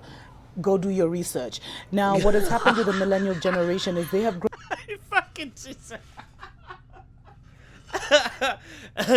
Captain America is programming you into the false messiah complex. That's right. That's right. It does sound like a school in the back, doesn't it? It totally does. It's wild. I'm so happy right now, and not only just because, like, you know, Hollywood is trying to program you into this vibe and this feeling, the fake messiah sort of thing, but then she has to end it with, do your research. That's the cry of every anti-vaxxer or wingnut or pseudoscience conspiracy theory-minded motherfucker out there. When you finally counter their argument and you're like, what are you going to say now? And they're like, do your research. Grown up with the spells of Hollywood and the spells of Disneyland, where things like witches, things like sorcery, things like witchcraft, things like, you know, sexual immorality have been normalized, and this means that sexual immorality. Now you're talking my language. You know, they have been their minds have been defiled from a young age. And also, if you look at MTV Base and the music that's put out there, it is all being done to kind of lower the natural conscience that is in that every single person is born with, and is also being done. MTV is making you depraved. Too true. I agree with you, Dr. Moonby. I agree with you. Where the fuck are my glasses? I hate when I can't find. Ah, there we go. The sunglasses that I want to wear. You know what I'm saying? Just saying. Hey, arigatou gozaimasu. To, you know, overstimulate young people overstimulate so me, that mommy. they can participate in sexual immorality, Yes. so that they can participate in things like pornography, so Yes. that they will already be, you know, be defiled. Oh and my God, defile me. have no hope of ever being redeemed, but we serve a merciful God. Now, they've also given, they've also part of the program. Oh God, Lord in heaven, please defile me, Daddy. You know, if there is a God, I'm probably pretty fucked at this point. Just saying. Let's go deeper. Programming, especially of these Disney World movies, and also of Hollywood, is a promotion of Friends, so that there's a gap between, you know, they're breaking off this generation, and it's been done for several generations, the 80s, 90s, and now the millennials. It's been done for, 3 consecutive generations, where people are being moved away from respecting their elders, where we're being moved into focusing more on friends, and where we're being disconnected from our ancestral heritage, where we're being made to feel like, you know, the stuff of the past which has not been resolved, things like racism, things like slavery, things like colonialism. There's a generation that is being made to feel that, to trivialize that, and to feel like that's old school and that's of the past, when it's really still among us now. I'll give her credit for that. Absolutely. I do think that people try and kind of like wide brushstrokes, be like, you know, the shit doesn't matter. Yeah, it still matters. Of course it still matters. This whole MTV conditioning us for the Antichrist, though, that's a bit far. But, you know, all us godless butt-fucking heathens, fuck it.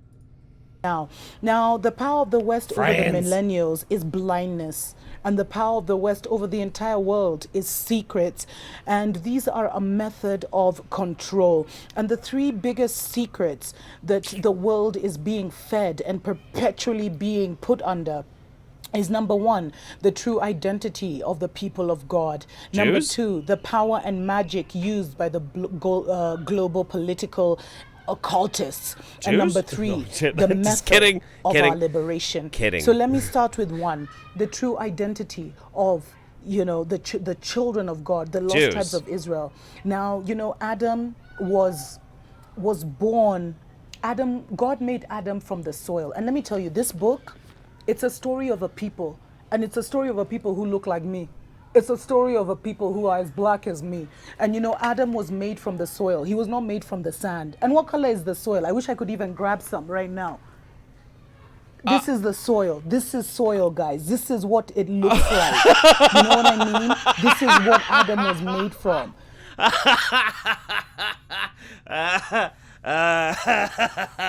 Oh, okay. All right. We're I'm glad I saved this one for last. I'm into this. Okay. Let's do it. The people of the lost tribes of Israel are not the ones that purport to be the children, the Israelis who are in Israel right now. Those are the serpent people. But the children of God look like you and me. They're as black as you and me. Why do you think Yeshua came to? Why do you think Mary brought Yeshua, the Christ, the Messiah, to Africa to hide? Because he looked like you and me. And I'm not saying not all black people are the children of Israel. There are Gentiles as well. But the lost tribes of Israel are hidden among the Africans because we all had this in common, this skin color. And if you want to just look at, the people who say they're Jews, it's even written in Revelations 2, verse 9, which says, I know your works. And this was a letter that was written. And it says, I know your works, tribulations, and poverty, but you are rich. Doesn't that describe Africa perfectly? Poverty, but you are rich. We are the poorest people on the richest continent. We feed the entire world, and yet we cannot feed ourselves. And it goes on to say, and I know the blasphemy of those who say they are Jews, and are not, but are actually a synagogue of Satan. And you guys just need to go and do your research. And so the true identity, there was a whitewashing of the story of our people. There was a whitewashing of the Messiah. And there was a pope that came and had all the paintings of Yeshua the Christ and Mary his mother painted white from black. And you can see some of the original pictures of what Yeshua looked like. He looked like you and me. Please go do your research. Please read up on the whitewashing of Christianity, because this book is a story about our people, but it has been used to enslave us and to bind us and to put us in bondage. We're not part of Ham or whatever the one of. I feel like I'm getting beat up right now. Like, I need to just kind of take a minute for I need some more whiskey. That's what I need. This is what will fix it. Yeah, I feel like the brakes just got taken off the train of Dr. Mumbi's thought process. Like, holy shit, man. Okay. All right. No, let's do it. We got to do it. Of the three, we are the chosen ones. The second big, you know what? Let me take a short break. Take a look at the real picture of Yeshua for yourselves and do your research. We'll be right back. Wake up, wake up, wake up, wake up, wake up, wake up. Welcome back to Africa Watch on the Dr. Mumbi Show.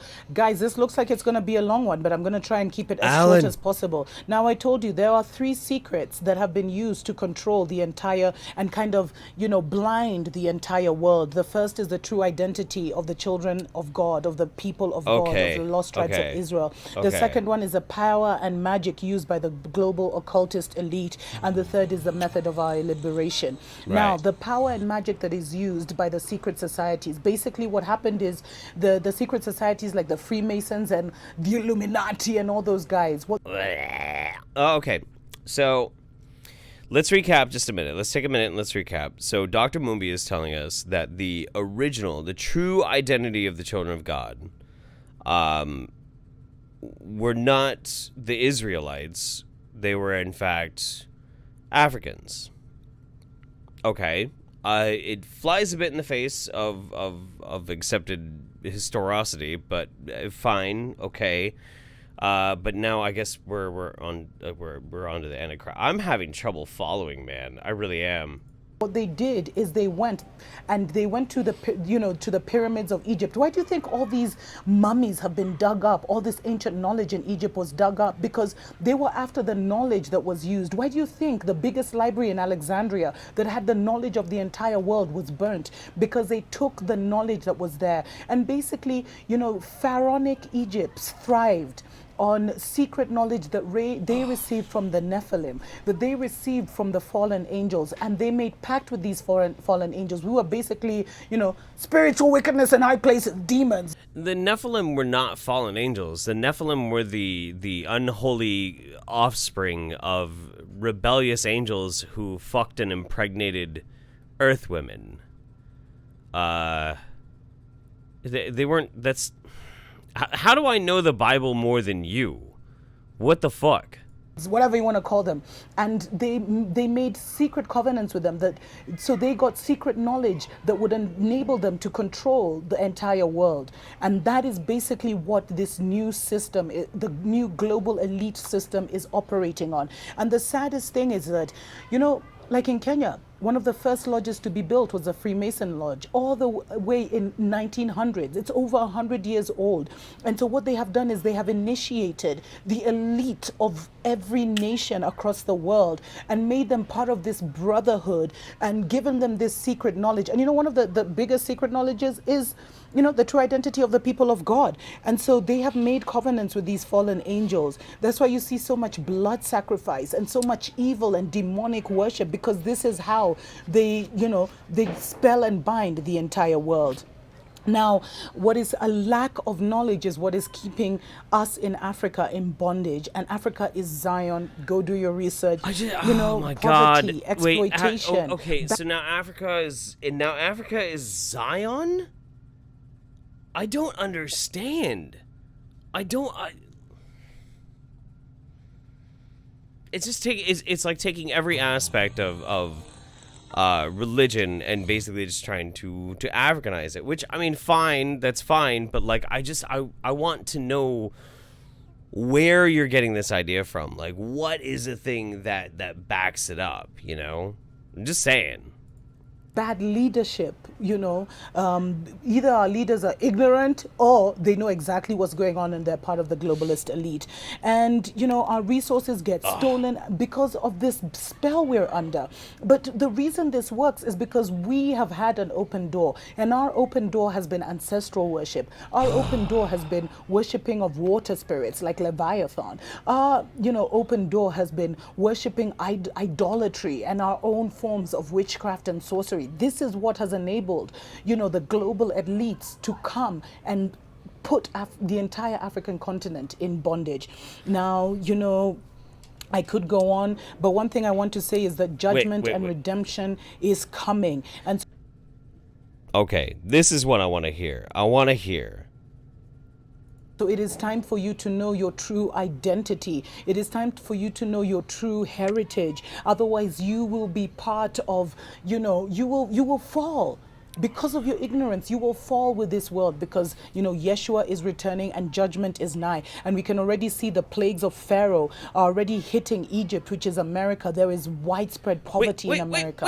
Wait, Egypt is now America? There are plagues that are hitting Egypt, which is America. Wait. My brain is breaking. Thank God this is almost done. Holy shit, man. Soon witness famine in America. And, the land is in bondage. We're seeing a huge drug epidemic where over 60,000 people, white people or Caucasians died from heroin overdose and other, pharmaceuticals. Pharmaceuticals is also just deep sorcery and witchcraft. So I just want to encourage you. I hope this has triggered something in you where you're like, and that you will go and you will research. And there's so much information online. Pray to the Holy Spirit to lead you and guide you. There's guys like Stephen Darby, who is a really, really good man of... Hang on. Okay. I'll get to that in just a second. There's so much good information online. Yes. And probably the good information online that you tend to watch, Dr. Mumbi, is the kind of things that we watch on the Wingnut Roundup. But that Stephen Darby, if I'm not mistaken, I think that guy was featured in Hidden Colors, which I really want to do another Hidden Colors live stream. Like, that is so fucking fun. That is one of the funnest things in the world. We used to do it for a while. I think we only made it to Hidden Colors 3. there were 4 of them, and Tariq Nasheed has made now one about Haiti, and it's apparently absolutely insane. Maybe I'll get the old crew back together again. We'll do a Hidden Colors stream, because my God. Hopefully this time I don't get so wasted drunk I start proselytizing about fucking racism for half an hour and acting like an idiot. Yeah. Is this a live stream or premiere? This is live. Hello. How you doing? It's Wingnut Roundup is the only live show that I do on my own channel. Only one that I do. Once a month. And this is our last video for the night. So let's finish it. God, he was taken out in December by the global spiritual elite because he was just revealing too much. He was spitting too much knowledge. There's others like the Real School of Hebrews. There's other men of God, even Caucasians, who are talking about the true character and nature. Don't be bound by this. The truth is the only thing that will make you free. God bless you. God bless the lost children of Israel. Because you know what? 2019 is 400 years of bondage in America, and when that starts to come to an end, there will be a grand exodus. So you have to know who you are, so that you know where you're returning to. God bless you. Oof. Okay. That was a ride. Holy shit. Oh my God. There are a couple of people who are asking, like, well, why are you wearing sunglasses? Aren't you indoors? I'm actually in my garage. My garage is my studio. And I gotta use these bright fucking lights to illuminate the green screen behind me. So every now and then it's kind of nice to put some sunglasses on. And I really like sunglasses. And it's stylish. Suck my balls. But because it's a garage, I can actually still smoke out here too, which is kind of nice. All right, so I have a few comments on that video. That was pretty wonderful. I love Dr. Moonby. She's incredible. If you ever want to see something really astonishingly shitty or find a rabbit hole to fall into, go look up the Black Hebrew Israelites. These guys are fucking nuts. They're fucking crazy.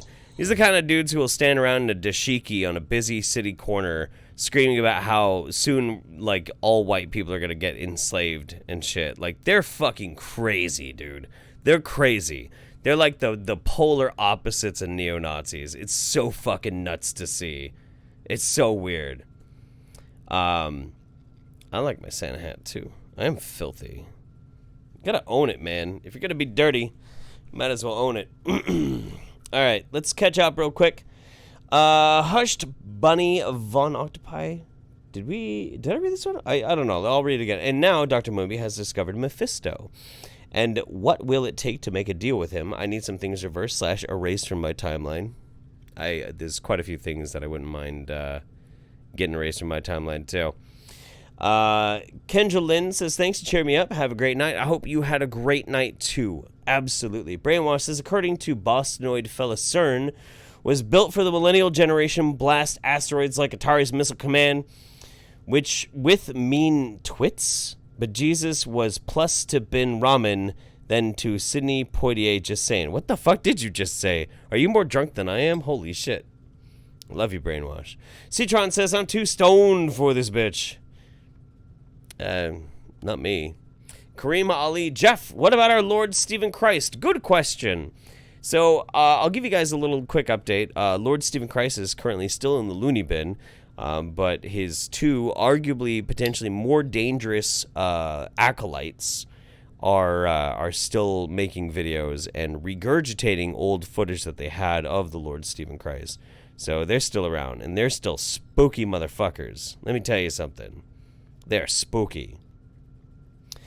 Jessica B, it's almost 6 a.m. here in Switzerland, but it was worth to be watching your videos. Jeff, keep it up. I will, absolutely, as long as you keep watching. Hushed Bunny Von Octopi, yes. Do more Hidden Colors. Yes, I plan to. I would love to. I live for that stuff. Brainwash says, the Egypt is America, thus Varengender frogs exist and whatnot. Jeff, I confess, this last one was like Custer's Last Stand. What a strange trip, eh? Thanks, man. Bless you and the holiday kid. Hey, bless you right back, man. Love you, brother. And Dan says, here's $5, you absolute faggot apex fuckboy. Hey, you know what? You gotta own it. You gotta own it. Ladies and gentlemen. It's been the Roundup. What a strange trip it's been. What a long, exhausting, alcohol-fueled nightmare we just took. We just took this trip together, and I'm drunk, and I am so done. I'm so done. But I have to say, I'm gonna be a little lame here for a second. I love doing this show. And one of the reasons I love doing this show so much is because it's only once a month. I don't saturate my shit. I only do one live show once a fucking month, and you guys come out for it and you hang out with me, and we have a great time. And I had a really, really, really, really good time. And it always reinvigorates me for my love for doing this. And you guys are great.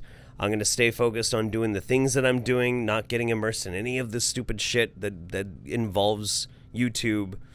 Nose to the grindstone. More videos coming. Big videos in December. Hopefully will make your holiday season a lot of fun. But also, if there's one thing I would like to impress upon you as we leave tonight, is to keep warm in your thoughts, whatever that means. If it means nothing, it means nothing. If it means something to you, it means something to you.